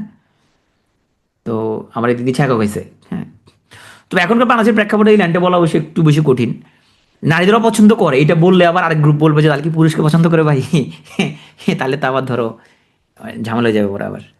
চসারের আরেকটা তোমার হচ্ছে যে কাব্য, সেটা হলো দ্য পার্লামেন্ট অফ বার্ডস বা পার্লামেন্ট অফ ফাউলস। ফাউলস মানে হচ্ছে বার্ড, পাখিদের পার্লামেন্ট। তো পাখিদের পার্লামেন্টে খুব হাস্যরসাত্মক জিনিস ঘটতে থাকে এখানের মধ্যে। গ্রিক কবি, ওনার নাম ছিল তোমার গ্রিক সুইসরোর সমনিয়াস সেইপনিস, এই গ্রন্থটা পাঠ করে কবি পাঠ করে ঘুমাই গেছে সে। এইটাও স্বপ্নের প্রাপ্ত একটা কাব্য। তো উনি ঘুমাই যাওয়ার মধ্যে শিশুরও ওনার কাছে আসছে। তো আশা বললো যে তোমার চলো আমরা একটু ঘুরতে যাই, ভেনাসের মন্দিরে ঘুরতে যাই। ভেনাস তো তোমার জানো ভালোবাসার দেবী, চলো সেখানে যাই। সেখানে যাই, সে কিউবিড দেখো, কিউবিড তো খুবই সুন্দরী, কিউবিডকে দেখছো সে। এবং সেখানে দেখে যে তোমার হচ্ছে যে পক্ষীকুল মানে পাখিরা ওর একটা তোমার সভা আহ্বান করা হয়েছে, প্রকৃতি দেবী আহ্বান করছে আর কি, যে পাখিদের নিয়ে একটা পার্লামেন্ট দিছে। তো সেখানে স্থির হবে যে এখানে ঈগল পাখির ওয়াইফ কে হবে, এটা ওরা অধিবেশনের মাধ্যমে ফিক্স করবে, হ্যাঁ। তো এখানে পাখিদের মধ্যে যে তোমার তর্ক বিতর্ক যে কে হবে ঈগল পাখির ভালোবাসার পাত্রী, এইটা নিয়ে হচ্ছে এই কাব্যটার বিষয়বস্তু, দ্য পার্লামেন্ট অফ ফোলস। তাহলে চসার আমরা ওকে পাইলাম, সে আমরা একটা রিভিউ করে ফেলি, রিভিউর মধ্যে আমরা শুধু ইম্পর্টেন্ট লাইনগুলো মনে রাখবো। তাহলে ওকে বলা হয় ইংলিশ লিটারেচারের ফাদার। আগে আমরা যাদেরকে পড়ে ফেলছি, কেনিউলফ, কিডমন, ওরা লিখছে ঠিক আছে, কাব্য লিখছে, কিন্তু ওরা ওরকম প্রভাবশালী না, সেই জন্য ওদেরকে আমরা ফাদার বলতে পারি নাই। তাহলে ওনাকে বলে ফাদার অফ ইংলিশ লিটারেচার অথবা father of modern English poetry. উনি ফার্স্ট হিউমারিস্ট, ওই যে হিউমার করছে না, ওনার ফেমাস ওয়ার্কগুলো হচ্ছে ক্যান্টারবারি টেলস এবং ট্রয়েলাস অ্যান্ড ক্রেসিডি। ক্যান্টারবারি টেলস 24টা গল্প ছিল। বুক অফ ডাচেস এটা একটা এলিজি, যেখানে এটা ওনার পোয়েট হিসেবে ওনার যে এমার্জেন্স, এটা এই কবিতার মাধ্যমে, এই শোকগাথামূলক কবিতার মাধ্যমে হয়। আর ট্রয়েলাস অ্যান্ড ক্রেসিডা এটা একটা তোমার এখানে ছেঁকা খাওয়ার একটা কবিতা, এখানে রাইম রয়্যালিস্ট উনি ব্যবহার করছিল, ওকে। আর পার্লামেন্ট অফ ফোলস এটা মূলত হাস্যরসাত্মক একটা কাব্য, যেখানে পাখিদের পার্লামেন্ট মানে পাখিরা ওখানে এমপি, তো ওইখানে ওদের যে তর্ক বিতর্ক হাস্যরস, এটা নিয়ে হচ্ছে এটার কাহিনী। চসার হলে আমাদের শেষ হয়ে গেল। এখন আসো আমরা আরেকজন রাইটারের নাম পড়ি, উইলিয়াম ল্যাংল্যান্ড। ওনার বেশি কিছু পড়া লাগবে না, ওনার একটা লাইন পড়ো, একটা কোটেশন, বিড়ালের গলায় ঘন্টা বাঁধবে কে, হুইল বেল দ্য ক্যাট, হ্যাঁ। উইলিয়াম ল্যাংল্যান্ড ওনার একটা এলিগোরিক্যাল পোয়েম আছে, আশা করি এখন তোমরা জানো এলিগোরিক্যাল পোয়েম কি জিনিস। তো এলিগোরিক্যাল পোয়েমটার নাম হচ্ছে ভিশন অফ পায়ার্স প্লাউম্যান। তো এখানে প্লাউম্যান হলো একটা কৃষক, হ্যাঁ, আর পায়ার্স হলো সে খুবই সরল এবং ন্যায়পরায়ণ মানুষ, যে ক্রিশ্চিয়ান মূল্যবোধের সে প্রতীক, হ্যাঁ। তো এখানে তোমার এই এটা যে প্রধান চরিত্র ছিল তোমার উইল, সে উইলকে সে বলে যে তুমি সবসময় সঠিক পথে চলবা, সঠিক পথে যে চলতে হয় তাহলে রেগুলার ক্লাস করতে হবে, পরীক্ষা দিতে হবে, এবং সাবজেক্ট ফাইনাল ওপেন বুকে সবগুলো দিতে হবে। এবং উনি উইলকে বলে সঠিক জীবনযাপনের পথ দেখায়, হ্যাঁ। তো বোঝা যাচ্ছে যে হ্যাঁ তোমাদের উদ্দেশ্য করে লিখছে এটা, যে তোমরা যাতে পড়াশোনা ঠিক মতো করো আর কি। এখন আসবো আমরা জন ওয়াইক্লিফের কাছে। জন ওয়াইক্লিফের কাছে আসে আবার পড়বো যে উনিও, আমরা দেখবো যে উনিও প্রজের ফাউন্ডার। তখন তোমার মনে প্রশ্ন আসবে, ভাই আগে একবার বলছিলেন যে ওই দিক দিয়ে আলফ্রেড দ্য গ্রেট, উনিও প্রজের ফাউন্ডার, উনিও ফাউন্ডার, তাহলে তো একটু ঝামেলা লাগবে মনে হয়। চলো ঝামেলা যে না লাগে সেটা আমরা এটা ক্লিয়ার করে দিচ্ছি। ওয়াইক্লিফ উনি একজন হুজুর ছিল, দেখো ওনার মাথা টুপি আছে এখানে, দেখো যে দাঁড়িয়ে আছে এখানের মধ্যে, উনি হুজুর ছিল। তো ওনাকে বলা হয়, ওনাকে বলে ফাদার অফ ইংলিশ প্রস। তাইলে আসো আমরা ঝামেলাটা ক্লিয়ার করি। পরীক্ষার মধ্যে অপশানের মধ্যে যদি আলফ্রেড দ্য গ্রেট থাকে, আলফ্রেড দ্য গ্রেট যদি থাকে, নিঃসন্দেহে আলফ্রেড দ্য গ্রেটের আনসার। যদি আলফ্রেড দ্য গ্রেট না থাকে তাহলে হচ্ছে জন ওয়াইক্লিফ, হ্যাঁ, জন ওয়াইক্লিফ, ওকে। না থাকলে জন ওয়াইক্লিফ, হ্যাঁ। সো আশা করি এখন আর ঝামেলা লাগবে না। তো যেহেতু হুজুর ছিল উনি, উনি কি করছে, উনি হচ্ছে উনি নিশ্চয় কোনো একটা প্রজ লিখবে, কি প্রজ লিখছে, উনি হোলি বাইবেলকে ট্রান্সলেট করছে। তখন তোমার হচ্ছে যে খ্রিশ্চান ধর্মের বিভিন্ন বিষয়বস্তু নিয়ে তখন তোমার দুটো গ্রুপ হয়ে যায়, হ্যাঁ। চার্চের সাথে তখন মানুষের মধ্যে একটা গ্যাঞ্জাম লাগে, হ্যাঁ। এই জিনিসগুলো নিয়ে যাতে গ্যাঞ্জাম না লাগে, মানুষের মধ্যে যাতে ভুল বুঝে ক্রিয়েট না হয়, মানুষ যাতে একদম সলিড ল্যাঙ্গুয়েজ ইংলিশে যাতে মানুষ বাইবেলটা পড়ে বুঝতে পারে আসলে এখানের মধ্যে কি বলছে। তখন ও যে তোমার চার্চের যারা পাদ্রী ছিল ওরা মানুষকে ভুলভাল বুঝাইতো। হ্যাঁ, কারণ বাইবেল তো ইংলিশে মানুষ পড়তে পারো না, নিজেদের ভাষায় লেখা না, মানুষ বুঝতো না। কয় এটা এইগুলো লিখছে, কয় এখানের মধ্যে লিখছে বাইবেলে লিখছে আপনারা আমাদেরকে মুরগির রানটা আমাকে দিতে হবে, বাইবেলে লেখা আছে যা দাওয়াত দিতে হবে মুরগির রানটা আমাদের দিতে হবে। এগুলা তো মানুষ তো বুঝতো না, দাওয়াত দিয়ে মুরগির রানটা ওদেরকে দিয়ে দিত, ভাবতো বাইবেল আছে। তো তখন জন ওয়াইক্লিফ ও যখন বাইবেলটাকে ট্রান্সলেট করে দিল তখন মানুষ বুঝতে পারলো যে না ওখানে হুজুররা ওখানে অনেক ভুলভাল বুঝাইছে। এই জন্য ওনাকে বলা হয় মর্নিং স্টার অফ রিফরমেশন। কি রিফর্ম করছে? রিলিজিয়নকে, ধর্ম নিয়মকানুনগুলো উনি রিফর্ম করছে বাইবেলকে ইংলিশে ট্রান্সলেট করার মাধ্যমে। উনি জনগণের কাছে বোধগম্য উপায়ে এটা উনি প্রেজেন্ট করছে।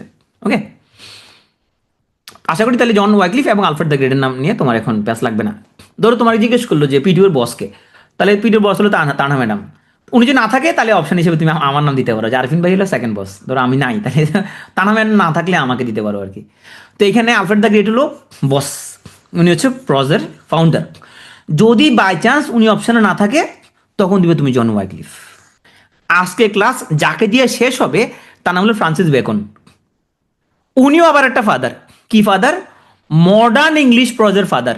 তাহলে আজকে তিনজন ফাদারকে পড়বো প্রজ নিয়ে, প্রজে তিনজন ফাদারকে আমরা পড়বো আজকে। তাহলে প্রথম ফাদার হচ্ছে ফাউন্ডার আলফ্রেড দ্য গ্রেট, কোনো কারণে সে না থাকলে জন ওয়াইক্লিফ, আর মডার্ন যদি বলে তাহলে হলো ফ্রান্সিস বেকন। আজকে ক্লাসটা ওনাকে দিয়ে শেষ হবে আমাদের। আসো স্যার থমাস মেলোডি। তো খুব বেশি কিছু পড়া লাগবে না ওনার উপরে কিং মড তোমার কিং আর্থারের কাহিনী নিয়ে মডেডি আর্থার। এটা হচ্ছে ফার্স্ট রোমান্স ইন প্রজ। আগের প্রজগুলো ছিল কি বাইবেল ট্রান্সলেট করছে, একজন করছে অ্যাংলো স্যাক্সন ক্রনিকল লিখছে, একজন অ্যাংলো স্যাক্সন ক্রনিকল লিখছে, হ্যাঁ, একজন বাইবেল ট্রান্সলেট করছে। ওখানে মধ্যে প্রেম ভালোবাসা ছিল না এখানে। এই প্রথম রোমান্স, হ্যাঁ, পথিক তুমি পথ হারাই আছো, হ্যাঁ, এখন পথিক তুমি পথ হারাই আছো এখানের মধ্যে। সো এটা হচ্ছে ফার্স্ট রোমান্স ইন প্রজ, এবং এটা হচ্ছে যে মেজর প্রজ ফিকশন। তার আগের ফিকশন যেগুলো ছিল সেগুলো ছিল সবগুলো কাব্য, পদ্য। হ্যাঁ, গদ্যের মধ্যে আমরা ফিকশন দেখলাম। ফিকশন মানে হচ্ছে যেটা কি কাহিনী। আমরা একদম শেষ দিকে চলে আসি মধ্যযুগের অনেক বড় একজন কবি, নাম হলো দান্তে। ওনার পুরো নাম হচ্ছে দান্তে আলিঘিরি। উনি হচ্ছে ইটালিয়ান ল্যাঙ্গুয়েজের ফাদার এবং সুপ্রিম পোয়েট অফ ইটালি বলা হয় ওনাকে। হ্যাঁ, ওনার ফেমাস এপিগুলো দ্য ডিভাইন কমেডি। এই ডিভাইন কমেডির একটা ফেমাস পোয়েম হচ্ছে ইনফার্নো। ইনফার্নো মানে হচ্ছে তোমার নরক। ইনফার্নোর নাম দিয়ে ড্যান ব্রাউন একটা থ্রিলার লিখছে, ড্যান ব্রাউনের থ্রিলার। এটা মনে হয় তোমরা জানো। হ্যাঁ, মূলত অরিজিনাল ইনফার্নো হচ্ছে এই দান্তের একটা কবিতার নাম। এই হচ্ছে সেই তোমার ডিভাইন কমেডির কাভার। তো ডিভাইন কমেডির মধ্যে সবচেয়ে বিখ্যাত যে কবিতা সেটা নাম ইনফার্নো। ইনফার্নোর মধ্যে দেখা যায় তো নরকের বিভিন্ন স্টেজ আছে, 9টা স্টেজ। হ্যাঁ, তো 9টি স্টেজের মধ্যে সবচেয়ে হাইয়েস্ট স্টেজ হলো যারা তোমার খ্রিস্টান ধর্মের আগে যারা জন্ম, ওরা হচ্ছে সবচেয়ে হাইয়েস্ট স্টেজে। নিচের স্টেজগুলোতে আছে তোমার হচ্ছে যে কেউ হলো এক্সাম দেয় না, কেউ তোমার হচ্ছে ধরো রেকর্ড ক্লাস দেখে না ঠিকঠাক মতে, কেউ ধরো তোমার হচ্ছে যে পড়া জমায় রাখি এরকম, হ্যাঁ, কেউ ক্লাস করে না, এরকম বিভিন্ন স্টেজে আছে তোমাকে 9টা স্টেজ। বাপ মা থেকে টাকা নিছে, টাকা নিয়ে তোমার হচ্ছে কেউ পরীক্ষা দেয় না, কেউ ক্লাস করে না, বিভিন্ন স্টেজ আছে এখানের মধ্যে। হ্যাঁ, কেউ হচ্ছে ফ্রড করে, কেউ আবার তোমার হচ্ছে যে দেখো এখানে দেখো কারো কারোর মধ্যে খুব গ্লাটনি, হ্যাঁ, খাই সারাক্ষণ শুধু খাওয়া দাওয়া করে শুধু, কিন্তু পড়াশোনা করার টাইম নেই। হ্যাঁ, ভাইলেন্স করে, টেলিগ্রাম গ্রুপ ভাইলেন্স করে, অন্যদের সাথে ভাইলেন্স করে। হ্যাঁ, এরকম কেউ বইগুলো আনসার দেয়, ফ্রডগিরি করে, বিভিন্ন লেভেলের এখানে লোকজন আছে। তো এই হলো যে লেভেলগুলো, হ্যাঁ, নরকের লেভেল। গার্ডিয়ানের টাকা নিয়ে ওরা ক্লাস করে না ঠিকঠাক মতো, নরকের বিভিন্ন লেভেল এগুলো, কে কোন লেভেলে যাবে। তো ইনফার্নোতে মোট যেটা হয়েছিল ঘটনা, দান্তের লোকে দেখা হয়েছিল ভার্জিলের লগে। হ্যাঁ, ভার্জিলের দেখা হয়েছিল। তো ভার্জিল কয় চলো দান্তে তোমার হলে আমি একটা নরক দেখাতে নিয়ে যাই। তো ওখানে নরক পরিদর্শনে যায়, নরকের বিভিন্ন স্টেজগুলো দেখে তখন সে ইনফার্নোটা লেগে ফেলছে। তো ইনফার্নোর সেন্ট্রাল থিম হইলো যদি তুমি পাপ করো তাহলে পানিশমেন্টটা পাইতে হবে। সেন্ট্রাল থিম হচ্ছে সিন এবং ডিভাইন জাস্টিস, পাপ করলে শাস্তি পাইতে হবে, এটা হলো এটার সেন্ট্রাল থিম। এইগুলো আমাদের মধ্যযুগ শেষ হলো। তো এখন আমরা প্রবেশ করব রেনেসা ওয়ানে। সবাই একটু লড়ে চড়ে বসো। এই ঘুমাচ্ছ কেন তুমি? আসুস ঘুমতে ওঠো, আয় দিচ্ছ তুমি, এই তোমাকে বলতেছে। হ্যাঁ, ওটা এখন গুরুত্বপূর্ণ জিনিস পড়বো আমরা, আসল জিনিসে চলে আসছি এখন। হ্যাঁ, রেনেসা পিরিয়ডটা 160 বছর। এখানে আমরা আজকে পড়বো প্রিপারেশন অফ রেনেসা, তার মানে 1500 থেকে 1558 পর্যন্ত। এই ক্লাসটা যদি মনোযোগ দিয়ে করো তাহলে তুমি এখান থেকে 1 নম্বর প্রশ্ন পরীক্ষার মধ্যে পাবা। আর বিসিএস প্রিলিতে সবচেয়ে বেশি প্রশ্ন আসে রেনেসাঁ থেকে। মধ্যযুগে মানুষের লাইফটা ডোমিনেটেড ছিল রিলিজিয়াস ফেইথ, হ্যাঁ, ক্যাথলিক চার্চ ছিল এখানে খুবই পাওয়ারফুল। চার্চের বাইরে কোনো কথা বলা যাবে না। কেউ যদি বলে যে পৃথিবী সূর্য চারিদিকে ঘুরে, এটা বলার জন্য একজনকে পোড়া মেরে ফেলা হয়েছে, কোপারনিকাসকে মারে ফেলা হয়েছে। ও বলছে যে পৃথিবী সূর্য চারিদিকে ঘুরে, এই জন্য ওটা মারে ফেলছে ওরে, হ্যাঁ। তো এবং বলছে যে পৃথিবীটা তোমার, এবং গ্যালিলিওকে তোমরা জানো যে ওনাকে কিন্তু উনি অনেক বছর কিন্তু জেলে ছিল। চার্চ আমরা বলবো এমনি। সামন্ত সিস্টেম ছিল। সামন্ত সিস্টেম কি জিনিস আমরা জানবো, যে ফিউডালিজম। ওই সময় খ্রিস্টান এবং মুসলিমদের মধ্যে কয়েকটা বড় বড় যুদ্ধ হয়েছে, যেগুলো বলা হয়তো ক্রুসেড। এই সময়ে ব্ল্যাক ফিভার হয়ে অনেক মানুষ মারা যেত। এটা বলা হয় ব্ল্যাক ডেথ, ব্ল্যাক ফিভারে মানে প্লেগ রোগ হয়ে অনেক মানুষ মারা যেত। তাহলে মধ্যযুগে বোঝা যাচ্ছে, এই যে বলে মধ্যযুগীয় বর্বরতা, এটা আমটা কেন আসছে? দেখো তোমার সিস্টেম কি ছিল, রাজা এলো, রাজা এলো প্রধানমন্ত্রী। প্রধানমন্ত্রী আন্ডারে ছিল তোমার বসুন্ধরা, অ্যাসালম, হ্যাঁ, অ্যাসালম, সিটি গ্রুপ, হ্যাঁ, মেঘনা গ্রুপ, এগুলো হচ্ছে এরা ছিল পিএমের আন্ডারে। তো এদের ছিল গুন্ডা বাহিনী, এগুলো হলো নাইট, হ্যাঁ, এরা যে যুদ্ধ, এদের ছিল এরকম সন্ত্রাস বাহিনী ছিল, এদের এরকম নাইট ছিল যুদ্ধ করার জন্য। নাইট এরা গুন্ডা না ঠিক, মানে এরা যুদ্ধ করতো। নাইট তো গুন্ডা না, নাইট মানে ওদের প্রোটেক্টর, ওদের জন্য যুদ্ধ করতো আর কি। মানে লাঠিয়াল বলা যায় আর কি, এদের লাঠিয়াল। এই নাইটরা তখন হচ্ছে কি করতো, কৃষকদেরকে কন্ট্রোল করতো, যে কৃষক কদ্দু চাষ করতে পারবে। তা চাষ করার পরে ওই পিজন যারা ছিল, যারা জমি চাষ করতো, ওরা নাইটদেরকে টাকা দিত। নাইটটা নোবেলকে দিত, নোবেলরা আবার কি দিত, রাজাকে দিত। এটা বলে সামন্ত সিস্টেম। আমাদের এখানে 1950 সালে প্রজাস্বত্ব আইন হওয়ার আগে জমিদারি সিস্টেম ছিল। একজন জমিদার অনেক জমি তার নামে, ওখানে প্রজারা তোমার চাষবাস করতো, চাষবাস করে জমিদারকে দিত। জমিদার আবার সেখান থেকে তোমার ব্রিটিশ সরকারকে দিত। যেরকম তোমার রবীন্দ্রনাথ ঠাকুর ছিল জমিদার। এই ছিল সামন্ত সিস্টেম। ওকে, তাহলে কি ছিল মধ্যযুগে? ওটা ক্রুসেড হয়েছিল মুসলিম এবং খ্রিস্টানদের মধ্যে, ধর্মযুদ্ধ যাকে বলা হয়। ব্ল্যাক ডেথ প্যান্ডেমিক কিছুদিন পরপর হইতো তখন। একই জিনিস প্লেগ, ইঁদুরের মাধ্যমে ছড়াই। 100 থেকে 101 দেশ থেকে আরেক দেশে জাহাজের মধ্যে ওই ইঁদুর থাকতো, ইঁদুরের মাধ্যমে তোমার ছড়াই যেত, এবং প্লেগের মধ্যে ব্যাপক মানুষ মারা যেত। ধর্ম অবমাননার জন্য, ব্লাসফেমাস অ্যাক্টের জন্য, রাজার বিরুদ্ধে কথা বলার জন্য তখন মানুষকে খুব নির্মম শাস্তি দেওয়া হইতো। এই যে কিংয়ের সাথে চার্চের সম্পর্কটা, মনের মধ্যে প্রশ্ন জাগে না যে রাজার শাসন কেন ওরা মেনে নিচ্ছে, যে ওরা হচ্ছে যে ভোটাধিকার কেন নাই ওদের এখানে, ওরা কেন নিজেদের শাসক ওরা নির্বাচন করতে পারে না? কারণ চার্চ বলতো যে রাজা আল্লাহর প্রতিনিধি, রাজার কথা শুনতে হবে। রাজার কথা অবাধ্য হয়ে গেলে তাহলে তুমি হচ্ছে যে আল্লাহর অবাধ্য হয়ে গেছো। এই জন্য মানুষজন ওটা মেনে নিত, যেহেতু চার্চ ওরা যেটা বলে সেটাই সঠিক। এইভাবে ওই রাজা ও চার্চকে ব্যাপক পয়সা দিত। তা রাজা চার্চকে পয়সা দিচ্ছে ব্যাপক পৃষ্ঠপোষকতা, আবার চার্চ খুবই শক্তিশালী, চার্চ রাজাকে প্রোটেকশন দিত। এইভাবে একটা সিস্টেম ছিল তখন, হ্যাঁ। এবং চার্চের বিরুদ্ধে কোনো কথা বললে এইভাবে মানুষকে এইভাবে শাস্তি দিত। দেখছো কি ভয়ঙ্কর ভয়ঙ্কর শাস্তি, এখানের মধ্যে তোমার কল্লা এখানে ঢুকায়া এইভাবে তোমার ঘুরানো শুরু করতো, এবং জীবন্ত তোমার হচ্ছে মানুষকে আগুনে নিক্ষেপ করা হতো, ভয়ঙ্কর ভয়ঙ্কর শাস্তি। ওই জায়গা থেকে আসছে মধ্যযুগীয় বর্বরতা, হ্যাঁ। তো মধ্যযুগের এরকম বর্বর শাস্তি দেওয়া হইতো। দেখছো এটা আরেকটা শাস্তি, কি ডেঞ্জারাস রকমের। এখানের মধ্যে হাত পা দুই দিকে দুইটা বাইন্দা টানা হইতো, এখানের মধ্যে হাত পা ছিঁড়ে যাইতো, এরকম ডেঞ্জারাস শাস্তি দেওয়া হইতো এরকম, হ্যাঁ, চার্চের বা রাজার বিরুদ্ধে যদি কেউ যাইতো। মানে মব সিস্টেম ছিল কি তখন। সেই মব সিস্টেম থেকে আমরা এখন দেখব মানবতার জয়গান। সবার উপরে মানুষ সত্য, তাহার উপরে নাই। চার্চের উপরে মানুষ কি হলো, রেনেসাঁতে মানুষের মধ্যে একটা একটা চিন্তা, নতুন একটা চিন্তা শুরু হইলো। Revival of thinking, regeneration, রিভার্থ। কিসের কিসের? ওই যে সক্রেটিসরা যেরকম ভালো ভালো চিন্তা করতো, সে ভালো ভালো চিন্তাগুলো এখন আবার চলে আসছে। সক্রেটিসরা যেরকম প্রশ্ন করা শিখেলো, মানুষকে প্রশ্ন করতে হবে, এখন প্রশ্ন করতে শিখলো। চার্চ এরকম কেন করবে, এরকম করা যাবে না এরকম। তাহলে 15শ শতাব্দীর দ্বিতীয়ার্ধে রেনেসাঁ আন্দোলনটা পুরো ইউরোপেই তোমার একটা নাড়া দিল, এবং এটার প্রভাবটা সাহিত্য, জ্ঞান, বিজ্ঞান, ধর্মচর্চা সব জায়গায় প্রভাব পড়লো। এটাকে বলা হয় ইউরোপে এনলাইটেনমেন্ট। এই যে বলা হয় এনলাইটেনমেন্ট, এটা মূলত এই রেনেসাঁতে আসছে। তাহলে এই যে চার্চের যে আধিপত্য, চার্চ আমরা বলবো এমনি চলবে, এটা থেকে বেরিয়ে আসে এনলাইটেনমেন্ট। ভারতীয় উপমহাদেশে এনলাইটেনমেন্টটা কখন বলা হয়, যে তোমার যখন এখানে ব্রিটিশরা যখন এখানে ওরা স্কুল কলেজ স্থাপন করলো, এটাকে বলে ভারতীয় উপমহাদেশের এনলাইটেনমেন্ট। রেনেসাঁ শব্দটা একটা ফরাসি শব্দ, এটা অর্থ হলো রিবার্থ, রিজেনারেশন। কি regeneration? The revival of Roman and Greek learning. ওই যে রোমান এবং গ্রিকে বসে ওখানের মধ্যে যে প্রাচীন দার্শনিকরা যে ভালো ভালো কথাগুলো বলছিল, সেগুলোর আবার রিভাইভাল হইলো এখন। এই মধ্যযুগে মানুষ ছিল মূলত অন্ধ ধর্ম বিশ্বাস এবং অনুশাসনের দাস। হ্যাঁ, ধর্মযাজকের হাতের পুতুল ছিল ওরা। হ্যাঁ, তাইলে এখানে সবচেয়ে বড় যে বৈশিষ্ট্য, সেটা হচ্ছে ঈশ্বর আরাধনা স্থলে মানুষের জয়গান। আমরা তাহলে বলতে পারি সেলিয়েন্ট feature of renaissance is humanism. তো অটোমানদের দ্বারা, তোমার জন্য অটোমানরা হচ্ছে তোমার দীর্ঘ তোমার 500 বছরের মতো কিন্তু ওদের মুসলিমদের খেলাফত কিন্তু অটোমানদের হাতে ছিল। এই যে তোমরা একটা আর্তুগরুল দেখো, টার্কিশ যে তোমরা সিরিয়ালগুলো দেখো, অটোমানদের কাহিনীগুলো। তো অটোমানরা ওরা যখন কনস্টান্টিনোপল যখন জয় করলো, যেটা বর্তমানে ইস্তাম্বুল শহর নামে পরিচিত, রেনেসাঁটা শুরুটা ধরে নেওয়া হয়। হ্যাঁ, মূলত মুসলিমরা যখন কনস্টান্টিনোপল জয় করলো, তাহলে মুসলিম জয় করার সাথে ওদের জ্ঞান বিজ্ঞান এখানে নিয়ে আসছে।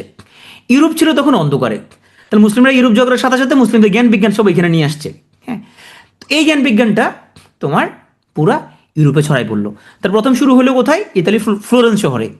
সেই ফ্লোরেন্স শহর থেকে আস্তে আস্তে এখানের মধ্যে পুরো ইউরোপে এটা ছড়াই গেল। আর ইউরোপের রেনেসাঁ থেকে পৃথিবীর আধুনিক যুগের সূত্রপাত বলে ধরা হয়। কারণ বলতে পারি রেনেসাঁর মেজর ফিচার হচ্ছে curiosity about knowledge and learning, love of beauty, love of humanism. তো খুব দুঃখজনকভাবে আমাদের সাবকন্টিনেন্ট, আমাদের পাশের দেশ ইন্ডিয়া, রেনেসাঁর মাধ্যমে মানুষ হচ্ছে এনলাইটেনমেন্টে আসছে। হ্যাঁ, ভারতবর্ষ এনলাইটেনমেন্ট ছিল, আমাদের পাশের দেশ ওরা আবার অন্ধকারে চলে যাচ্ছে, ওরা আবার মধ্যযুগে চলে যাচ্ছে। হ্যাঁ, তো এটা ভালো লাগে, দুঃখ লাগে। ভালো লাগে ওরা যেহেতু আমাদের তোমার হচ্ছে যে এই অঞ্চলে তোমার আমাদের সাথে ওদের ফাইট, তো ওরা পিছনে অন্ধকারে চলে যাচ্ছে, এটা ভালো আমাদের জন্য। ওরা আগাইতে পারবে, এই সিস্টেম আগাইতে পারবে না কেউ। হ্যাঁ, আর মন্দ হচ্ছে ওটার প্রভাব তো পুরো সাউথ এশিয়াতে পড়বে, প্রভাবটা পুরো সাউথ এশিয়াতেই পড়বে। এটা ওখানে যা হবে, এটার প্রতিক্রিয়া বাংলাদেশে সেগুলোই হবে। হ্যাঁ, জাস্ট মুদ্রার এই পিটার ওপিট, এটা হলো দুঃখ আর কি। এই পিরিয়ডটাকে আমরা তাহলে ভাগ করলাম কয়েকটি স্টেজ। আজকে শুধু আমরা এই পিরিয়ডটা পড়বো। প্রিপারেশন 1500 থেকে 1558, 58 বছরটা আমরা পড়ে ফেলি। চলো তাহলে ফ্লোরেন্স থেকে শুরু হইলো, শর্টের নাম মনে রাখো, বিগিনিং অফ রেনেসাঁ। হ্যাঁ, আমরা এখন ঢুকবো প্রিপারেশন অফ রেনেসাঁতে। যে রাইটারগুলো নোটেবল এখানের মধ্যে Thomas More, Nicholas Udall, David Lindsay, Henry Howard এবং থমাস উইয়াট। এদের পাশাপাশি আরও কয়েকজনকে আমরা পড়বো আজকে। প্রথমে আছে থমাস মুরে। তো থমাস মুর, তো তখন যে সমাজটা ছিল ওখানে সন্তুষ্ট ছিল না, সে মোর আরও চাইতো, সে মোর কি চাইতো, ভালো ভালো চাইতো সে। থমাস মোর সে লিখে বলছে ইউটোপিয়া। ইউটোপিয়া মানে কি? ইউটোপিয়া মানে হচ্ছে এমন একটা পৃথিবী যেটা আসলে বাস্তবে থাকা সম্ভব না। হ্যাঁ, অলিক কোনো একটা ব্যাপার। তো এটা ল্যাটিন ভাষায় লেখা হয়েছে। ইউটিউবের বিষয়বস্তু ছিল এখানে একটা আদর্শ সমাজ ব্যবস্থা নিয়ে কল্পনা করছে। হ্যাঁ, তো একটা দ্বীপরাষ্ট্র যেখানের মধ্যে তোমরা যেরকম পদ্মা নদীর মাঝে মাঝে দেখছো যে হোসেন মিয়ার দ্বীপ, ময়না দ্বীপ, যেখানের মধ্যে সে কবির মাঝিকে নিয়ে যেতে চায়, যেখানে কোনো ধর্মীয় ভেদাভেদ নাই, সামাজিক ভেদাভেদ নাই এখানের মধ্যে, ওরকম একটা সমাজ কল্পনা করছে মানিক বন্দ্যোপাধ্যায়। এই ইউটিউবের মধ্যেও এখানে থমাস মুর উনি এরকম একটা আদর্শ সমাজ ব্যবস্থা কল্পনা করছে। হ্যাঁ, তো এখানের সাথে যে ইংল্যান্ডে কিভাবে তোমার মানুষ নির্যাতিত হচ্ছে, সম্পদের অসম বন্টন, কীভাবে ধনীরা আরও ধনী হচ্ছে, গরিবরা আরও গরিব হচ্ছে, এর চিত্রটা উনি দেখাইছে। হ্যাঁ, দ্বিতীয় অংশে গিয়ে উনি বলছে, প্রথম অংশের মধ্যে উনি ইংল্যান্ডে যে কী হলো চলতেছে এগুলা উনি বলছে এখানের মধ্যে, যে মানুষের ভাগ্যহারা মানুষের ফেটটা। দ্বিতীয় অংশে যা বলছে এমন একটা দেশ কল্পনা করছে যেখানে আসলে কোথাও নাই, এটা আদর্শ একটা সমাজ হবে যেখানে কোনো যুদ্ধ হবে না, মানুষের মানুষের হানাহানি মারামারি হবে না, কেউ কারো শান্তি নষ্ট করবে না। তো যেটা কমিউনিজমের যে ধারণাটা, এটা মোরের ইউটিউব উপন্যাসের মধ্যে প্রথম আমরা দেখতে পাই। এখানে জনগণ হবে খুব সৎ এবং শান্ত প্রকৃতির, ওরা কোনো মব ক্রিয়েট করবে না। এইখানের ক্যারেক্টারগুলো ছিল তোমার মুর, পিটার গিলস এবং রাফায়েল হাইতলডি, এরা ছিল এটার মেন ক্যারেক্টার। তাহলে আমরা যদি বলি এটা থিমটা কি, দেখো পরীক্ষা এখন থিম আসা শুরু করছে, তুমি মুখস্থ করার দরকার নেই। থিমটা কি? আদর্শ সমাজের থিম এটা, যেটা হবে ইকুয়ালিটি, জাস্টিস এবং শেয়ার রেসপন্সিবিলিটি। হ্যাঁ, কেউ আর নিজের হাতে তুলে নিতে পারবে না, কেউ কেউ মারতে পারবে না। হ্যাঁ, এরকম একটা সমাজ সে কল্পনা করছে। আমরা তো তোমার ওল্ড এজে স্বপ্নপ্রাপ্ত কিছু কবিতা দেখছি, মধ্যযুগেও দেখছি। রেনেসাঁতে স্বপ্নপ্রাপ্ত কিছু আছে, হ্যাঁ আছে। ডেভিড লিন্ডসে, ওনার কবিতার নাম হলো দ্য ড্রিম। বানানাও তুমি ভাববে না যে এটা বানানো হলো এরকম ভুল লেখি নাই বানান যে এটা এই না এটা না, তখন বানান এটাই ছিল। হ্যাঁ, বানানগুলো চেঞ্জ হতে পড়ে। তো তখন যে বানান সেই বানানই আছে এখানে, অনেকে আপনার স্লাইডে ভুল আছে বানান, কয়টা ডিয়ার ইএম হবে। তো ওই সময় এটা ছিল বানান, দ্য ড্রিম। তো উনি ড্রিমের মধ্যে দেখো কি হয়েছে এখানের মধ্যে। তো এখানে দেখতে পাবো কবি গেছে তোমার হচ্ছে যে দোজকে গেছে। তো দোজকে দেখলো যে গরিবদের রক্ত শোষণ করার জন্য এখানের মধ্যে ওদের হচ্ছে যে রাজা আছে, মেয়ররা আছে, হুজুররা আছে। হ্যাঁ, এটা দেখা উনি হচ্ছে যে ওখানে দেখলো যে এরা কিভাবে মিলিতভাবে এই যে চার্চ এবং তোমার হচ্ছে যে রাজা মিলা মানুষের কেমনে শোষণ করে। হ্যাঁ, এই ঘটনাটা ওনার মধ্যে প্রচণ্ড আলোড়ন সৃষ্টি করে। উনি তখন রাজার বিরুদ্ধে এবং পোপের বিরুদ্ধে উনি লেখালেখি শুরু করে। রাজা ক্ষিপ্ত হয়ে ওনাকে আগুনে পুড়ায় মারে ওনাকে। তো ওনার লেখনী ওনার বৃথা যায় নাই। এটা হচ্ছে ডেভিড লিন্ডসের দ্য ড্রিম। তুমি যদি কাহিনীটা জানো তাহলে থিমটা মনে রাখা লাগবে না। তাহলে এটা কি, এটা বিষয়বস্তু থিমটা কি? থিমটা হচ্ছে যে রাজা এবং চার্চ মিলে কিভাবে করাপশন করে, কিভাবে ইনজাস্টিস করে। তখন কিন্তু পুরো ইংল্যান্ডের সম্পদ ছিল, মালিক ছিল রাজা এবং চার্চ, এরা মিলে ঝিলে এগুলো ভোগ করতো। তাহলে এরা কিভাবে করাপশন করে, ইনজাস্টিস করে, এটা নিয়ে সে লেখালেখি করছে। তাহলে ড্রিমের বিষয়বস্তু হলো criticism of corruption and injustice in society, specially in the church and government. অনেক কঠিন কঠিন কথা বলে ফেলছি, অনেক শক্ত শক্ত কথা বলে ফেলছি। চলো এখন একটা মজা করি, অনেক কঠিন কথা বলে লেগেছি। এখন আসবো নিকোলাস উদাল, ওনাকে বলা হয় ফাদার অফ ইংলিশ কমেডি। তো এইখানে তোমরা ডানে যে ছবিটা দেখতে পাচ্ছ, এটা হলো এক টিকিটে দুই নাটক দেখতে আমরা ঢুকবো এখন। এক টিকিটে দুই নাটক, কি নাটক দেখো, উপরে লেখা নিকোলাস উদালের র্যালফ রয়েস্টার ডয়েস্টার, এক কমেডি। তো কমেডি দেখে তুমি হাসবা, প্রচুর হাসলা। হাসতে হাসতে পরের নাটকটা দেখবো আমরা, থমাস নটন এবং থমাস স্যাকভিলের দ্য ট্রাজেডি অফ গর্বডাক। তাহলে আমরা এক টিকিটে দুইটা নাটক দেখে ফেললাম, এক নিকোলাস উদালের র্যালফ রয়েস্টার ডয়েস্টার আর থমাস নটন এবং স্যাকভিলের দ্য ট্রাজেডি অফ গর্বডাক। হ্যাঁ, এখান থেকে এই পোস্টারটা থেকে আমরা আরও দুইটা জিনিসও শিখে ফেললাম। তাহলে রালফ রয়েস্টার ডয়েস্টার এটা লেখছে নিকোলাস উদাল, এটা হলো ফার্স্ট কমেডি। ট্রাজেডি পরে আমরা আসবো। হ্যাঁ, এখন আমরা চলে আসবো যে ব্ল্যাঙ্ক ভার্সে। প্রথমে ব্ল্যাঙ্ক ভার্স এটা কে লিখলো? আচ্ছা, একজন প্রশ্ন করছিল যে ভাই ফ্রি ভার্স আর ব্ল্যাঙ্ক ভার্সের মধ্যে পার্থক্য কি? ব্ল্যাঙ্ক ভার্সের মধ্যে এখানে সার্টেন রিদম আছে, মিটার আছে এখানের মধ্যে। হ্যাঁ, এই জন্য এগুলো হলো ব্ল্যাঙ্ক ভার্স। আর যেটা ফ্রি ভার্স, এটার মধ্যে কোনো রিদম টিদম কোনো কিছু নাই। হ্যাঁ, হেনরি হাওয়ার্ড যিনি ছিল সারের আর্ল, আর্ল মানে তুমি বলতে পারো যে তোমার এরকম শহরের বা পৌরসভার মেয়র এই টাইপের বলতে পারো। হ্যাঁ, মানে ছোটো শহরে ধর পৌরসভার মেয়র, আর ডিউক হচ্ছে আরও বড় শহরের প্রধান এরকম। ওনাকে বলে father of blank verse, Henry Howard. Henry হাওয়ার্ডের ওনার দোস্ত স্যার থমাস উইয়াট। তো প্রথম দোস্ত তো তোমার তো সে ব্ল্যাঙ্ক ভার্স লেখা সিস্টেম চালু করছে, আর পরে জন থমাস উইয়াট সে সনেট লিখে ফেলছে। সনেট জিনিসটা কি, 14 লাইন থাকবে, প্রথম থাকবে 8 লাইন, এরপরে থাকবে 6 লাইন, এবং নির্দিষ্ট প্যাটার্ন এখানের মধ্যে মেনটেন করতে হবে। তাহলে এই দুজন ছিল দোস্ত, একজন হলো হেনরি হাওয়ার্ড, একজন হচ্ছে তোমার থমাস উইয়াট। দুই দোস্ত মিলাইয়া একটা বই লিখছে, বইয়ের নাম হচ্ছে টটেলস মিসচেলানি, সংস অ্যান্ড সনেটস। এই টটেলস মিসচেলানিকে বলা হয় রেনেসাঁর ফার্স্ট ফ্রুট, রেনেসাঁর প্রথম ফল। দুই বন্ধু মিলায়া এই বইটা লিখে ফেলছে। মানে এখনকার সময় দুইটা ছেলে বন্ধু এরকম তোমার বইটা লেখা টাকা মুশকিল, ওরা দুজনের কাম কি, দুজন একসাথে কেন বই লিখে, ওরা দুজন একসাথে কেন থাকে, ওরা কেন দুজন একসাথে বই লিখবে? হ্যাঁ, অনেক সন্দেহ করে মানুষ। তো তখনকার সময় ছিল না এরকম, তখন আমরা আরও দেখবো। এদেরকে বলা হয় লিটারারি কোলাবোরেটর, মানে সাহিত্যিক বন্ধু। মানে দুই বন্ধু মিলায়া আমরা এরকম আরও দেখবো যে ওয়ার্ডসওয়ার্থ এবং এস টি কোলরিজ, এরাও লিটারারি কোলাবোরেটর। এরকম কোলাবোরেটরকে আমরা দেখবো মিলে জিলে লিখতে পারি ওরা।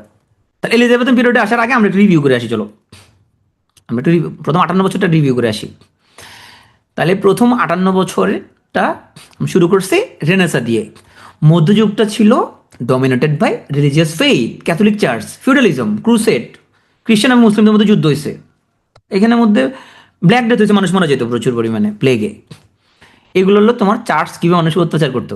হ্যাঁ, সেটা সেখান থেকে আছে মধ্যযুগী বর্বরতা। তাহলে ওখান থেকে শুরু হলো নবজীবন, রিভাইভাল, রিজেনারেশন, রিবার্থ। কিসের রিজেনারেশন, রিবার্থ?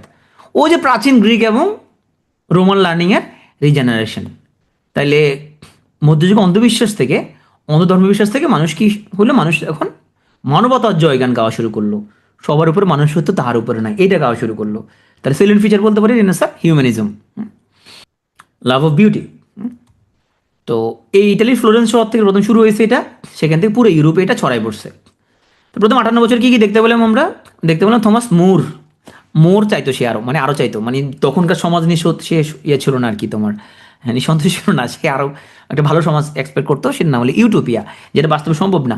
তো ইউটিউবে দুটা পার্ট ছিল, প্রথম পার্টের মধ্যে দেখলো যে তোমার ইংল্যান্ডে কীভাবে দুর্নীতি হতেছিল, আর পরের পার্টে সে এমন একটা সমাজ কল্পনা করলো, ও যে হোসেন মিয়ার ময়নাদ্বীপ, যে এখানের মধ্যে কোনো হানাহানি থাকবে না, মব হবে না, মানুষ মানুষকে মারবে না, হ্যাঁ এগুলো হবে না, দুর্নীতি হবে না।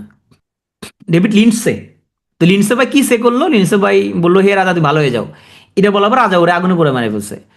তাহলে উনি স্বপ্ন যখন গেছে দুজকে যাই দেখছে যে রাজা এবং তোমার যে তোমার পোপরা তারা মিলায় কেমনে মানুষকে রক্ত শোষণ করতেছে, এগুলো পরামর্শ করতেছে, এগুলো সে নরকে যায় দেখছে। হ্যাঁ, তো এই ঘটনা তাকে আলোড়ন সৃষ্টি করে, পরে সে রাজার বিরুদ্ধে লেখালেখি শুরু করছে, এর ফলে তাকে এখানে আগুনে করে মেরে ফেলছে।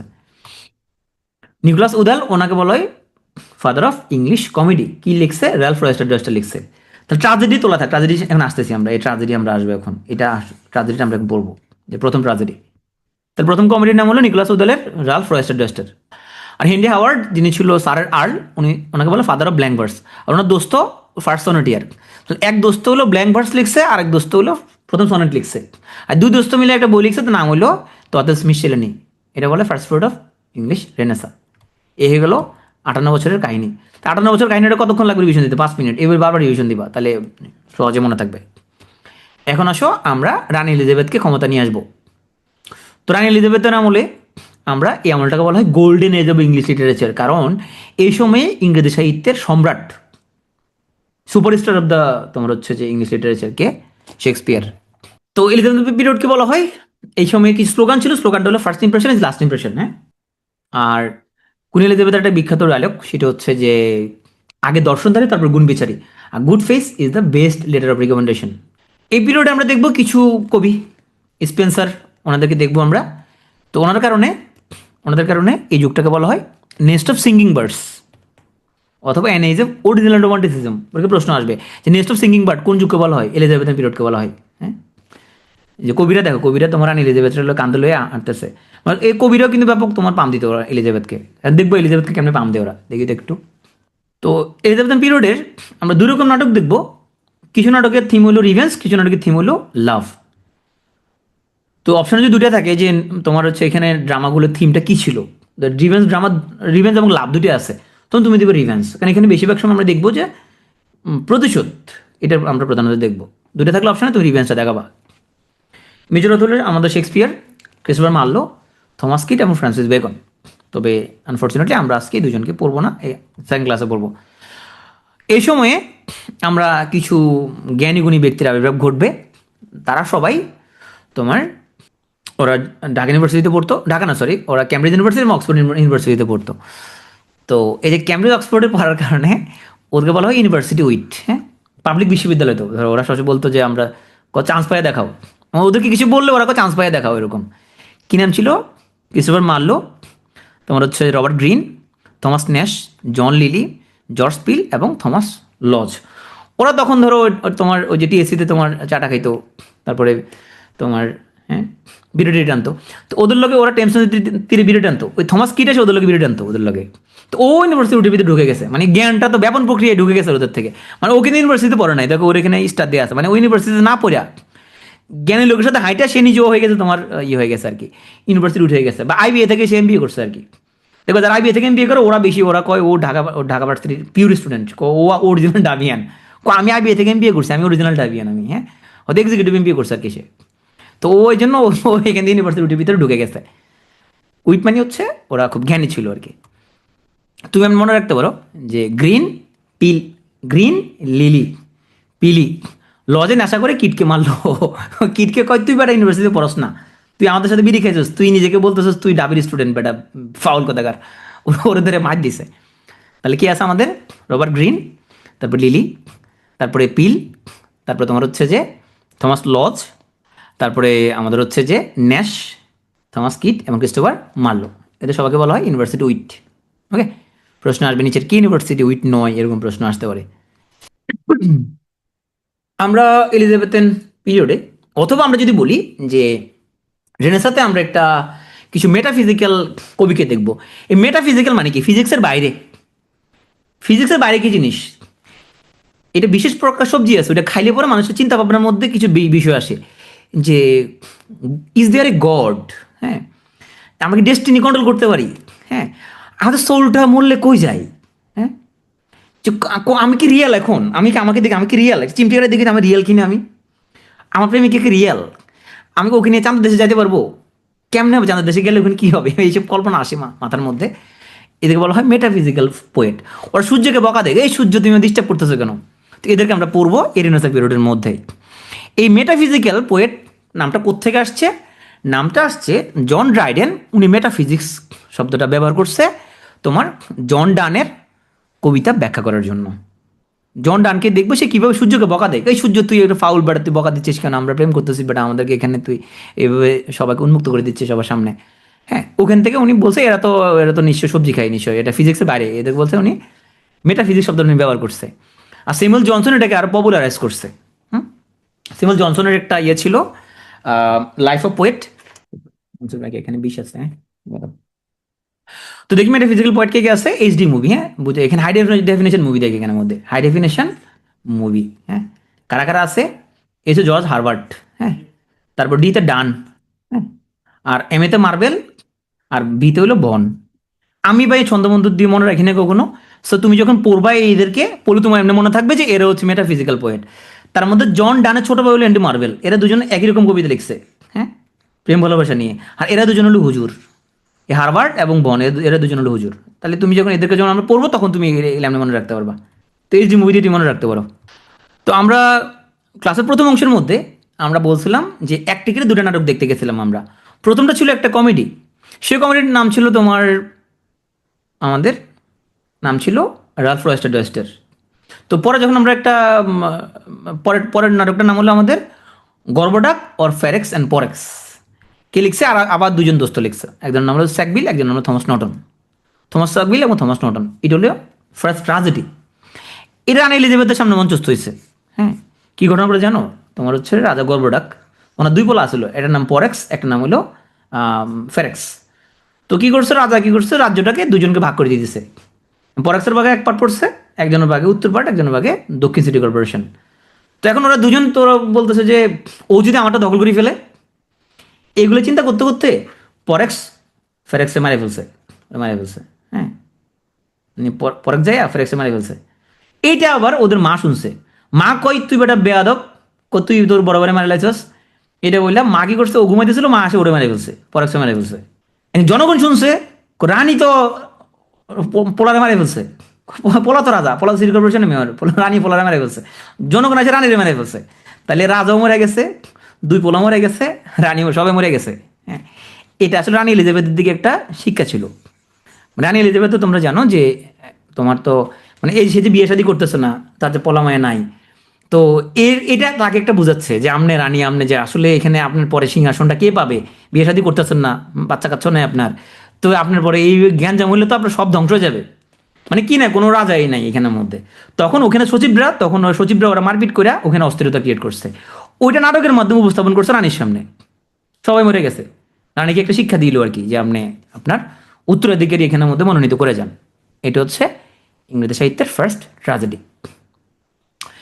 নাম দুটো হইতে পারে, নাম গর্বডাক অথবা ফেরেক্স অ্যান্ড পরেক্স, এটা একটা ট্র্যাজেডি। তো ভালোবাসাবাসীর আসার আগে আমরা একটা রিভিশন দিয়েছি, চলো।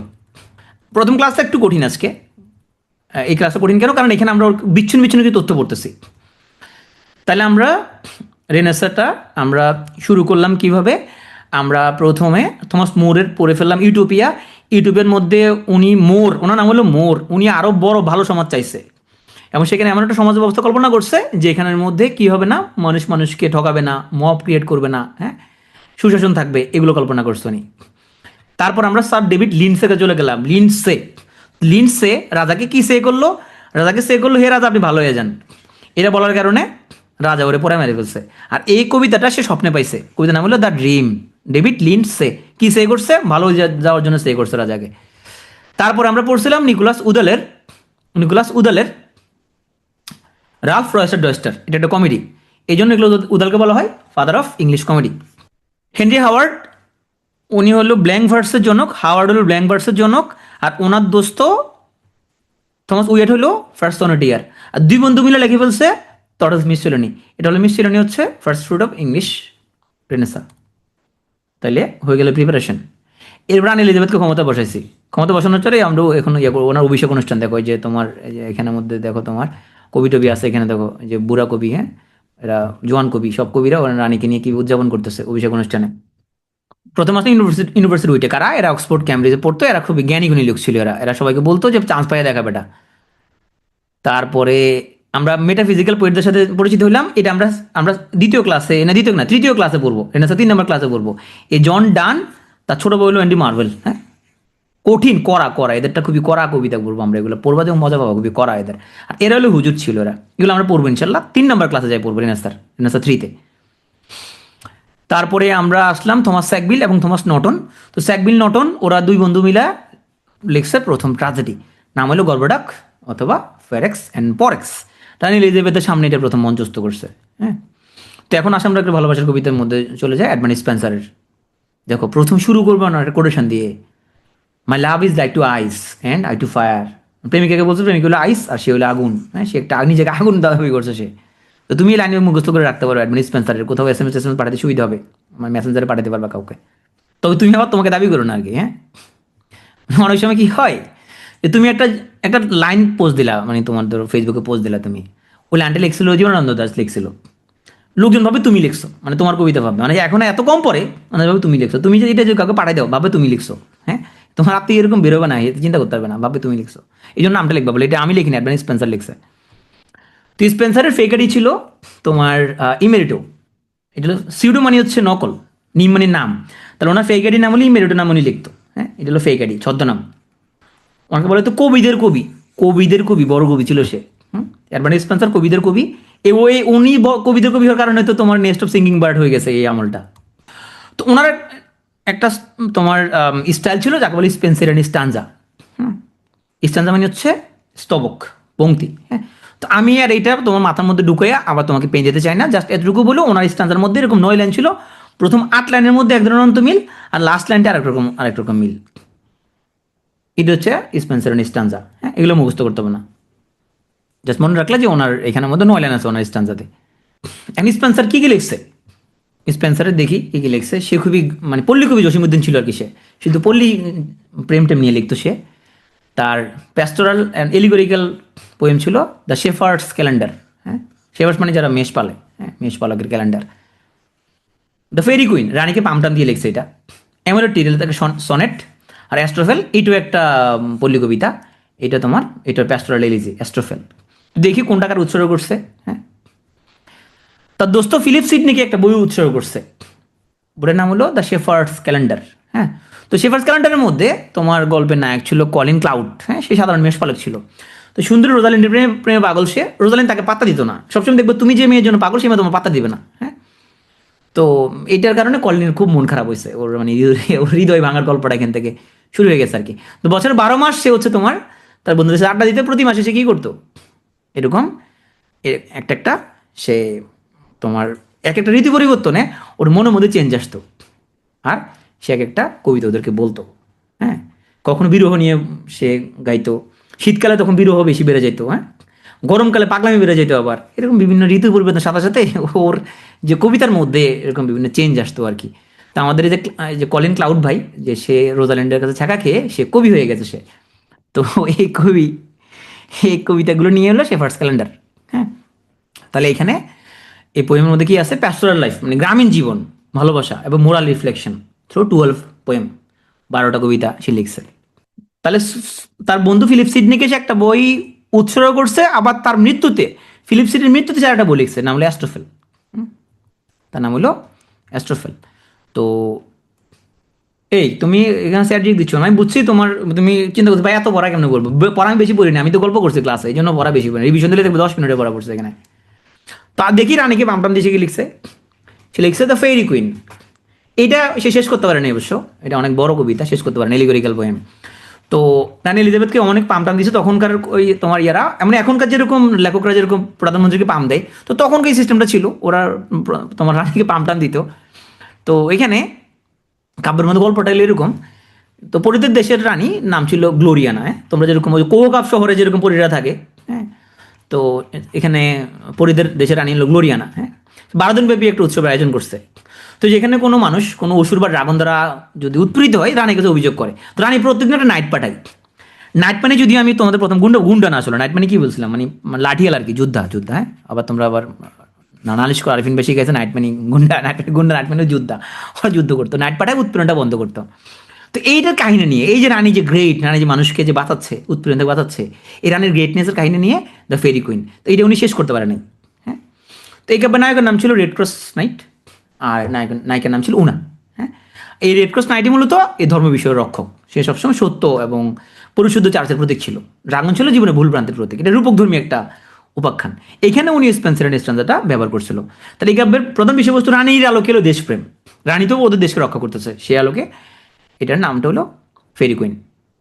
তাহলে আমরা যদি বলি এটা থিমটা কি, তাহলে থিমটা হচ্ছে celebration of moral virtue, such as holiness, purity, truth and justice. রানী এগুলো ইনশিওর করতেছে নাইটদের মাধ্যমে। তো এত ফিলিপ সিডনির কথা এতক্ষণ বলছে, তোমরা বলতে ভাই সিডনি ভাই এ কে ছিল আবার, ওর না ও কি বান্ধবী ছিল না বন্ধু ছিল? এই হলো ফিলিপ সিডনি। হ্যাঁ, এত কিছু উৎসর্গ করলো বন্ধুকে, এই হলো সে বন্ধু। হ্যাঁ, তো ফিলিপ সিডনি তার বন্ধুকে উৎসর্গ করছে। বন্ধু নিশ্চয়ই অনেক জ্ঞানী হবে। বন্ধুকে বলে father of English Literary criticism. Criticism মানে কি? ক্রিটিসিজম মানে হচ্ছে তুলনামূলক আলোচনা করছে প্রথম সে। হ্যাঁ, তাহলে ও হচ্ছে যে ইংলিশ লিটারেরি ক্রিটিসিজমের ফাদার বলা হয় ওকে, এভিডেন্স আইডিয়ালও বলা হয় ওকে। তো কী ক্রিটিক করছে আমরা একটু দেখি একটু। ও কী ক্রিটিক করলো? ক্রিটিক করে ও যে বইটা লিখছে তার নাম হলো অ্যান অ্যাপোলজি ফর পোয়েট্রি। এটা ওনার প্রথম লিটারেরি ক্রিটিক, সাহিত্য সমালোচনামূলক গ্রন্থ। এটা নোবেলও লিখে ফেলছে, নোবেলের নাম হলো আর্কিডিয়া। এটা সনেট লিখছে, নাম হলো অ্যাস্ট্রোফেল অ্যান্ড স্টেলা। এটা একটা সনেট। এটা বলার সাথে সাথে তোমার মধ্যে একটা প্যাচ লাগে গেছে, ভাই আগে অ্যাস্ট্রোফেলটা আমি কিছু একটা মানে পড়ছিলাম ফিলিপ সিডনির মৃত্যুতে অ্যাস্ট্রোফেল এটা লেখছে কে? এটা লেখছে হচ্ছে আমাদের, এটা প্যাস্টোরাল এলিজি কি লিখছে? এডমান্ড স্পেন্সার লিখছে। আর ফিলিপ সিডনি নিজে যেটা লিখছে তার নাম হচ্ছে অ্যাস্ট্রোফেল অ্যান্ড স্টেলা। এটা একটা সনেট। আশা করি এখন প্যাচ লাগবে না। ওকে, একটা এলিজি। তাহলে সিডনির মৃত্যুতে যেটা লিখছে স্পেন্সার, সেটা অ্যাস্ট্রোফেল, সেটা নাম হলো এলিজি। আর সিডনি নিজে লিখছে অ্যাস্ট্রোফেল অ্যান্ড স্টেলা, এটা একটা সনেট। ওকে, তো আর্কেডিয়া যে নোবেলটা, এইখানে আর্কেডিয়া একটা আদর্শ রাষ্ট্রের নাম ছিল। তো ওখানে শাসকের নাম ছিল তোমার বেসিলিয়াস, সেটা নামে বসবাস করতো। না ছিল তোমার 2 মেয়ে। তো 2 মেয়ে আবার মেষ চড়াইতো। একজন নাম হলো পামেলা, একজন নাম হলো তোমার ফিলোক্লিয়া। তো দুজন রাজপুত্র আসলো। এইটার কাহিনী খুবই সিম্পল একটা কাহিনী। অনেক যুদ্ধ বিগ্রহের পরে তোমার ওই 2 রাজপুত্রের লগে 2 কন্যার বিয়ে হয়েছে। ধরো বাংলা সিনেমার মধ্যে কিছু সিনেমা থেকে এরকম একটু পানসা টাইপের, মানে লাস্টে মিল হয়ে যায়। মিল হয়ে গেলে তো বুঝে বেশি ভালো লাগে না, একটু কান্নাকাটি করলে ভালো লাগে। তো মিল হয়ে গেছে আর কি এখানের মধ্যে। রাজা 2 ভালো লাগে, ওইখানে ও 2 মেয়ের বিয়ে দিয়ে দিছে। আর্কেডিয়া বিষয়বস্তু। মানে লোকটা ভালো লোক ছিল তোমার, ও তো রেনেসা আইডিয়াল। সে এত আঙ্গি বিয়ে করে নাই যে এবার ওখানে আবার তোমার ছলনা চক্রান্ত মারি ফেলা এইসব কাহিনী দেখে সে যায় নাই। সে রাজা রানীকে বিয়ে, মানে ওই রাজপুত্রের সাথে তোমার মেয়েদের বিয়ে দিয়ে দিয়েছিল সুন্দর মতোই। আর অ্যাস্ট্রোফেল স্টেলা এটা হচ্ছে ওনার সনেট গুচ্ছ। এখানে 108টা সনেট আছে। তো এখানে আবার তোমার হচ্ছে যে, যদিও তার ব্যাপারে একটু ভালো বলছিলাম না, এখানেও একটা কাহিনী আছে তোমার। তো এখানে একটা ব্যর্থ ব্যাপার কাহিনী আছে। সেটা হচ্ছে এসেক্সের আর্লের কন্যা, ওর নাম ছিল পেনেলোপ। ও পেনেলোপের লগে তোমার ফিলিপ সিডনির একটু ভালোবাসা হয়েছিল। হ্যাঁ, তো পেনেলোপ ওনাকে ছ্যাঁকা দিচ্ছে, ছ্যাঁকা দিয়ে ও আরেক জায়গায় বিয়ে করে ফেলছে। বিসিএস কাটার পাওয়ার পরে উনি সিডনির কাছে, তুমি তো কবি, কবিতা লিখে কি জীবন চলবে? ও বিসিএস কাটার ভাই বিয়ে করে ফেলছে। তো বিসিএস কাটারকে যেহেতু বিয়ে করে ফেলছে, তখন সিডনি মনে খুব আঘাত পাইছে। সে এই ব্যর্থপ্রেমের কাহিনী নিয়ে সে লিখছে অ্যাস্ট্রোফেল অ্যান্ড স্টেলা। হ্যাঁ, তখনকার সময় ছিল, মানে বিসিএস কাটারকে বিয়ে করে ফেলতো। কবি টবি হয় দূর, কবির বাতাসে নেয় এ বলে মানে বিসিএস কাটারকে বিয়ে করতো। কিন্তু কবি কিন্তু 400 বছর পর আমরা কবিকে স্মরণ করতেছি, তখনকার বিসিএস কাটার কিন্তু আমরা স্মরণ করতেছি না। হ্যাঁ, সো কবিদের পাওয়ার অনেক বেশি। 400 বছর পর পরে মনে রাখবে, বিসিএস কাটারকে কেউ মনে রাখবে না। যদি মেয়েরা বিষয়টা বুঝতে চায় না, মেয়েরা মনে করে বিসিএস কাটার মানে সেরা। আসলে তা না, আসলে কবিরা সেরা। তো এই হচ্ছে আসলে অ্যাস্ট্রোফেল অ্যান্ড স্টেলার কাহিনী, যেখানে ফিলিপ সিডনি পেনেলোপের কাছ থেকে সে একটা ছ্যাঁকা গেছিল আর কি। হ্যাঁ, এর একটা সনেট কালেকশন। হ্যাঁ, আর এই হচ্ছে সে ক্রিটিক, নাম হচ্ছে অ্যাপোলজি ফর পোয়েট্রি। তো আমি এখানে বইগুলোর কাভারগুলো কেন রাখছি আমি দেখছি এটা, যে বইয়ের কাভারটা যখন দেখা হয় তখন তোমার একটা ভিজুয়াল মেমোরি ক্রিয়েট হয়। বইয়ের কাভারটা দেখতে কেমন, কাভারটা নীল, রাইটারের নাম আছে। তো গুগল থেকে ডাউনলোড করে করে বইয়ের কাভারগুলো দেখবা, মনে থাকবে তখন। আমরা এখন জন লিলির কাছে। জন লিলি হচ্ছে এটা মনে হয় আমরা দ্রুত পঠনে পড়ছি, কিং মিডাসের কাহিনী। কিং মিডাস কে ছিল? কিং মিডাস তোমার রাজা ছিল যে তোমার দেবতার কাছে আশীর্বাদ করে, আলাদিনের চেরাগের মতো আশীর্বাদ করে যে সে যেটা টাচ করবে ওটা যাতে গোল্ড হয়ে যায়। হ্যাঁ, এরকম একটা সে দেবতার কাছ থেকে চায় এটা। দেবতা ঠিক আছে, তুমি যেটা টাচ করবা এটা গোল্ড হয়ে যাবে। এখন সে খাইতে গেছে, খাবার টাচ করছে ওটা গোল্ড হয়ে গেছে, হাঁকতে গেছে আগুগুলো গোল্ড গোল্ড হয়ে গেছে। এক সে তো মহা মুসিবতে পড়ছে, ওনার মেয়েকে টাচ করছে, মেয়ে গোল্ড হয়ে গেছে। পরে ওর খুব মন খারাপ হয়েছে, কই শালার, তাহলে তো এটা তো হলো না কিছুই। ওনার খুব মন খারাপ হয়েছে, তখন বলছে না আমার দরকার নাই গোল্ড টোল হওয়ার, আমাকে আগের মতো ফিরে দেন, আমি নর্মাল খাবার দাবার খাইতে চাই। কই এই আপনি এই বটটা তুলে নেন। তো তখন আবার আগের লেভেলে ওকে আবার ফিরে দিয়েছে আর কি। ওটা কাহিনী নিয়ে হচ্ছে কিং মিদাস, জন লিলি এটা লিখছে।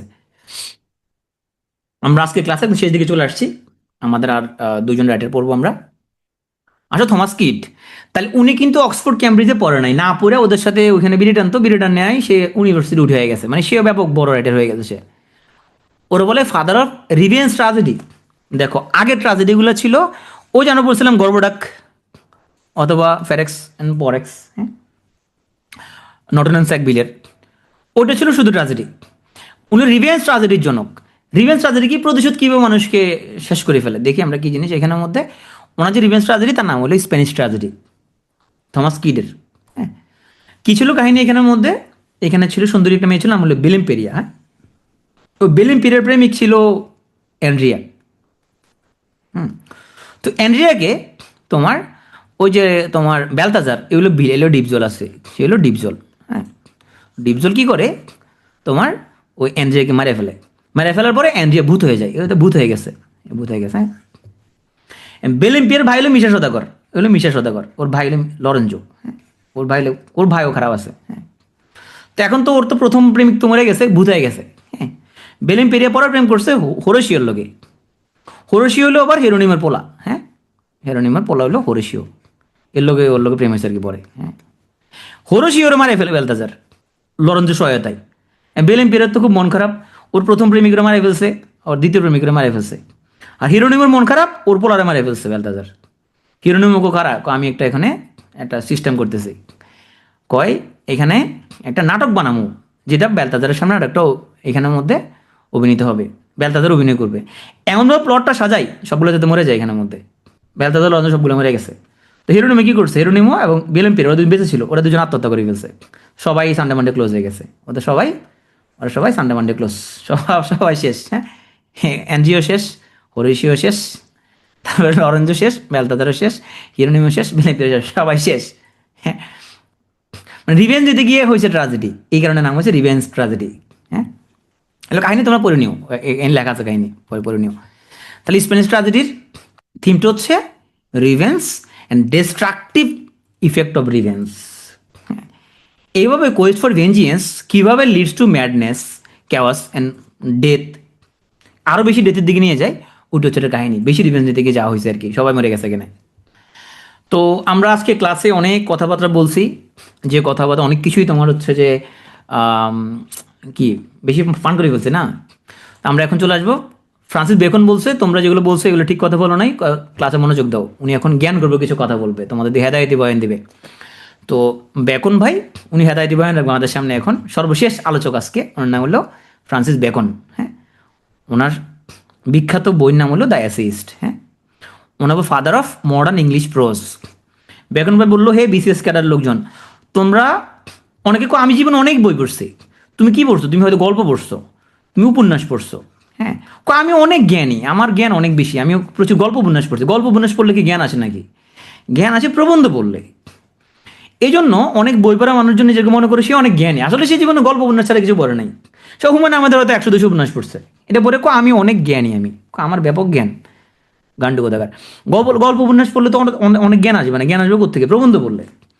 তো বেকন বলছে তোমরা নাটকটা বলছে ঠিক আছে, আমার প্রবন্ধগুলো একটু পড়ো আর কি, আমার প্রবন্ধগুলো একটু পড়ো। প্রবন্ধ পড়লে তোমার তখন জ্ঞান আসবে। আহমদ সবার প্রবন্ধ পড়তে পারে, তোমরা কলামগুলো বলে প্রবন্ধ, তো প্রবন্ধের মধ্যে জ্ঞান আছে আর কি। তো এখন বেকন ভাই আমরা দেখি কার কি উপাধি আছে, আমরা ওনার টাইটেল দিব। Father of English essay, first essayist, essay লিখছে সে। ফাদার অফ মডার্ন প্রোজ, আজকে তো প্রোজ নিয়ে ব্যাপক গ্যাঞ্জাম লেগে গেছে, তাহলে প্রোজ নিয়ে আজকে 3টা গ্যাঞ্জাম। প্রথম হচ্ছে ফাউন্ডার আলফ্রেড দ্য গ্রেট। যদি আলফ্রেড দ্য গ্রেট না থাকে তাহলে ওয়াইক্লিফ। আর মডার্ন প্রোজের ফাদার হলো ফ্রান্সিস বেকন। হ্যাঁ, ওনাকে বলা হয় প্রয়োগবাদের জনক, মানে ফাদার অফ এম্পিরিসিজম। প্রয়োগবাদ জিনিসটা কি? যেটা ব্যবহারিক ভিত্তি আছে সেটা। আর ফাদার অফ এক্সপেরিমেন্টাল সায়েন্স, পরীক্ষামূলক বিজ্ঞানের জনক। তার মানে তুমি আজগুবি জিনিস হবে না, যেটা তুমি পরীক্ষাগারে যেটা প্রমাণ করতে পারবা, বারংবার রিক্রিয়েট করতে পারবা, ওই এক্সপেরিমেন্টাল সায়েন্সটা উনি প্রবর্তন করছে। যে এইভাবেই তুমি একটা জিনিস এস্টাবলিশ করতে পারো পরীক্ষাগারে তুমি টেস্ট করে। এই জন্য ওনাকে বলে ফাদার অফ এক্সপেরিমেন্টাল সায়েন্স। দেখি উনি হচ্ছে দ্য অ্যাসের মধ্যে হচ্ছে কি লিখছে, অ্যাসিস্টের মধ্যে যে অ্যাসেগুলোর নাম সবগুলোর আগে অফ আছে, শেষ তাহলে সবগুলোর আগে আছে অফ আছে, হ্যাঁ সবগুলোর আগে আছে অফ, হ্যাঁ সবগুলোর আছে অফ। এইটা হলো বেকনের অ্যাসেগুলা। কি হলো, এখন তো ঢাকা শহর অনেকগুলো স্টাডি তোমার সেন্টার, অনেকগুলো লাইব্রেরি চালু হচ্ছে। তো তাহলে তুমি পড়তে গেলা, বিশেষ ক্যাডার হওয়ার জন্য স্টাডি করতে গেলা, ওখানে একজনের বিউটি দেখে মুগ্ধ হয়ে গেলা, তার সাথে হলো ফ্রেন্ডশিপ, ফ্রেন্ডশিপ থেকে হলো লাভ, লাভ করে করে ফেলা বিয়া, বিয়ার পরে শুরু হয়ে গেলো রিভেন্স, হয়ে তুমি গেলা ময়রা। এটাই সত্য, এটাই বাস্তব অফ ট্রুথ, হ্যাঁ এটাই বাস্তব। এগুলো বেকনের সবগুলো অ্যাসের মধ্যে তোমার জীবনের সব কিছু আছে। অ্যাসিস্টের এগুলো হচ্ছে সবগুলো অ্যাসের নাম এগুলা। আমি মনে রাখছি সবগুলো আগে অফ আছে, এগুলো আর কি আছে, অফ আছে। তাই আমি চিন্তা করলাম সবগুলো কিছু অফ আছে, যদি একজনের চালাক আছে এমন একটা দিয়ে দিল যে অফ দিয়ে দিল, তাহলে তো একদম ধরো ঝামেলা করে যাবো। এই জন্য একবার পরে দেখছি যে কী কী ঘটনা ঘটছে এখানের মধ্যে। তো দেখি এটা আর কি বই লিখছে। দ্য অ্যাডভান্সমেন্ট অফ লার্নিং, হ্যাঁ সব জ্ঞান গর্ব আলোচনা ওনার। নোভোমর্গানাম, বাট দ্য নিউ মেথড, এবং দ্য নিউ আটলান্টিস, আরও তিনটা বই। তাহলে অ্যাসিস্টেন্ট লোক আরও তিনটা বললাম। তাহলে অ্যাসিস্ট্যান্ট মধ্যে বিখ্যাত অ্যাসেগুলো হলো যেগুলো বললাম সেগুলো। অ্যাডভান্সমেন্ট অফ লার্নিং, এখানে উনি আসলে বুঝাইছে যে পাওয়ার অফ লার্নিং, এবং আমরা কেন নেচারকে আমরা সিস্টেমেটিক স্টাডি করা উচিত। আর ওনার এই যে অবজারভেশনটা পরবর্তীতে এম্পেরিক্যাল ফিলোসফি ফাউন্ডেশনটা বিল্ড আপ করে। আর এই যে আমরা এখন যে পরীক্ষাগার গবেষণা করি, কোনো কিছু গবেষণার মাধ্যমে যে প্রমাণ করি, এটার যে ফাউন্ডেশনটা এটা উনি স্থাপন করছে। এই বইটার নাম হলো নোভা মর্গানাম, বা এটার ইংলিশ হলো the new method. History of সায়েন্সের মধ্যে এটা একটা ল্যান্ডমার্ক। আর এটা একটা ইউটোপিয়ান নোবেল, নিউ আটলান্টিস, হ্যাঁ উনি একটা আইডিয়াল সোসাইটির কথা কল্পনা করছে, যেখানে সবাই সায়েন্টিফিক ইনকোয়ারি করবে, বিজ্ঞান ভিত্তিক কল্পনা করবে, বিজ্ঞান মনস্ক হবে সবাই খুবই, হ্যাঁ সবাই খুবই জ্ঞান নিয়ে আলোচনা করবে, হ্যাঁ। এটা হচ্ছে একটা ইউটোপিয়ান নোবেল, নাম হলো দ্য আটলান্টিস। তুমি মনে রাখতে পারো যে আটলান্টিক পাড়ি দিয়া তুমি যে দেশে যাবা, মানুষ তো সায়েন্টিফিক ইনকোয়ারির জন্য তো আটলান্টিক পাড়ি দিয়া একটা দেশে যায়, হ্যাঁ সেখানে গবেষণা করে নলেজের জন্য। যদিও তাদের সমাজটা ইউটোপিয়ান না, কিন্তু এটা মানতে হবে যে সায়েন্টিফিক ইনকোয়ারি এবং সায়েন্টিফিক নলেজের জন্য তোমার তারাই সেরা, এবং 100 বছর তারাই সেরা থাকবে। তো অনেক কিছু করেছেন আছে, বলছে যে reading makes a full man. তুমি যদি পড়ো ফুল ম্যান হতে পারবা, প্রেজেন্ট করলে রেডি ম্যান হতে পারবা, আর যদি লেখো তাহলে এক্সাক্ট ম্যান হতে পারবা। উনি বলছে কিছু বই টেস্ট করতে হবে, কিছু বই হচ্ছে যে তোমার সলভ করতে হবে, হ্যাঁ আর কিছু বই হলো চাবাইতে হবে এবং হজম করে ফেলতে হবে। আরও কিছু কথা আছে, বলছে a good friend is another himself. তো তোমার অল্টার ইগো তোমার গুড ফ্রেন্ড। আর উনি বলছে সুযোগের অভাব সৎ, মানে অপরচুনিটি মেক্স দ্য থিফ। মানে চুরি করার যদি কোনো সুযোগ যদি কেউ যদি পায় তাহলে কেউ ছাড়ে না, কিন্তু অপরচুনিটি মেক্স দ্য থিফ। আর আর কিছু করা কিছু কথা বলছে, বলছে revenge is a kind of wild justice especially to women. ও মেয়েদের প্রতি যে তোমার ইয়া নেয়া, মেয়েদেরকে কম পছন্দ করতে মনে হয় বেটা। বলছে রিভেঞ্জ হলো ওয়াইল্ড জাস্টিস। এর পরীক্ষা আসবে না, তারপর এখানের মধ্যে লিখলাম। সে বলছে যে wives are young men's mistresses, companions for middle ages, and old men's nurses. এটা সেই সত্য কথা বলছে, যেন বলা হয় যে ছেলেরা লাইফে দুইবার এতিম হয়, একবার বাপ মা মরে গেলে, একবার বউ মরে গেলে। ধরো কোনো বয়স্ক মানুষের যদি, পুরুষের যদি বউ মারা যায়, তাহলে কি সমস্যা হয় তার লাইফে, মানে ভয়ঙ্কর অবস্থা, হ্যাঁ। এই জন্য সে বলছে ওল্ড মেন্স নার্সেস। সো বলছে যে তোমার it is impossible to love and to be wise, হ্যাঁ যে প্রেম করা এবং জ্ঞানী হওয়া এটা একসাথে সম্ভব না। বলছে যে যারা যারা হচ্ছে জ্ঞানী ওরা এরকম প্রেম করে না, ওরা এগুলো বিয়ে করে ফেলে ডাইরেক্ট, হ্যাঁ। আরও কিছু কথা বলছে তোমাদের উদ্দেশ্যে। বলছে যে দেখো তোমরা অনেক সময় বেস্ট ফ্রেন্ড বানাও টেলিগ্রাম গ্রুপে, হোয়াটসঅ্যাপ গ্রুপে অনেক বেস্ট ফ্রেন্ড বানাও। বলছে আনমেরিড ম্যান আর বেস্ট ফ্রেন্ডস, হ্যাঁ বেস্ট মাস্টার, বেস্ট সার্ভেন্ট। তোমাকে নোট গোছা দিবে, বাবু আপনাকে আমি হেল্প করতেছি, কী হবে না সব বলতেছে। কিন্তু উনি বলতেছে but not always best subject. কারণ হচ্ছে ওরা তোমরা রাখে পালায় যাবে, ওরা তোমরা রাখে কি পালায় যাবে, বিয়ে করতে বললে পালায় যাবে। And almost all fugitives are of that condition. বলছে আনমেরিড যারা ওরালি ফিউগিটিভ, তো তুমি ওদেরকে বিশ্বাস করবে না। বলছে এদের ম্যারিড লোকদের সাথে সবসময় সম্পর্ক স্থাপন করতে হবে। এইটা মনে পরীক্ষা আসবে না, আমি রাখলাম আর কি, মানে মজা আছে লোকটা, আমার ভালো লাগে লোকটার কথাবার্তাগুলো। যাই হোক, তো উনি বিয়ের সাথে নিয়ে ওনার খুব ইয়ে ছিল, সো উনি একটা কথা বলছে, যে বলছে যারা অবিবাহিত, আনমেরিড, সো ওদের দিক থেকে বেস্ট ওয়ার্কটা আসে। তো বিয়ে করলে শেষ, লাইফ বিয়ে করলে শেষ মোটামুটি, হ্যাঁ। তো বলছে যারা greatest merit for the public, বলছে নিউটনে তো তোমার আসলে সে বিয়ে শাদী করে নাই, যারা বিয়ে শাদী করে না ওদের কাছ থেকেই তোমার কি, আহমদ সফা তোর বিয়ে শাদী করে নাই, হ্যাঁ। যারা বিয়ে শাদী করে না ওদের কাছ থেকে কি আসে, বেস্ট ওয়ার্কগুলো আসে। এ ব্যাপারে মেয়েদের পুরুষে খুব খেপা ছিল বোঝা যাচ্ছে। তো এতক্ষণ যারা মনোযোগ দিয়ে ক্লাস করছো, থ্যাংক ইউ।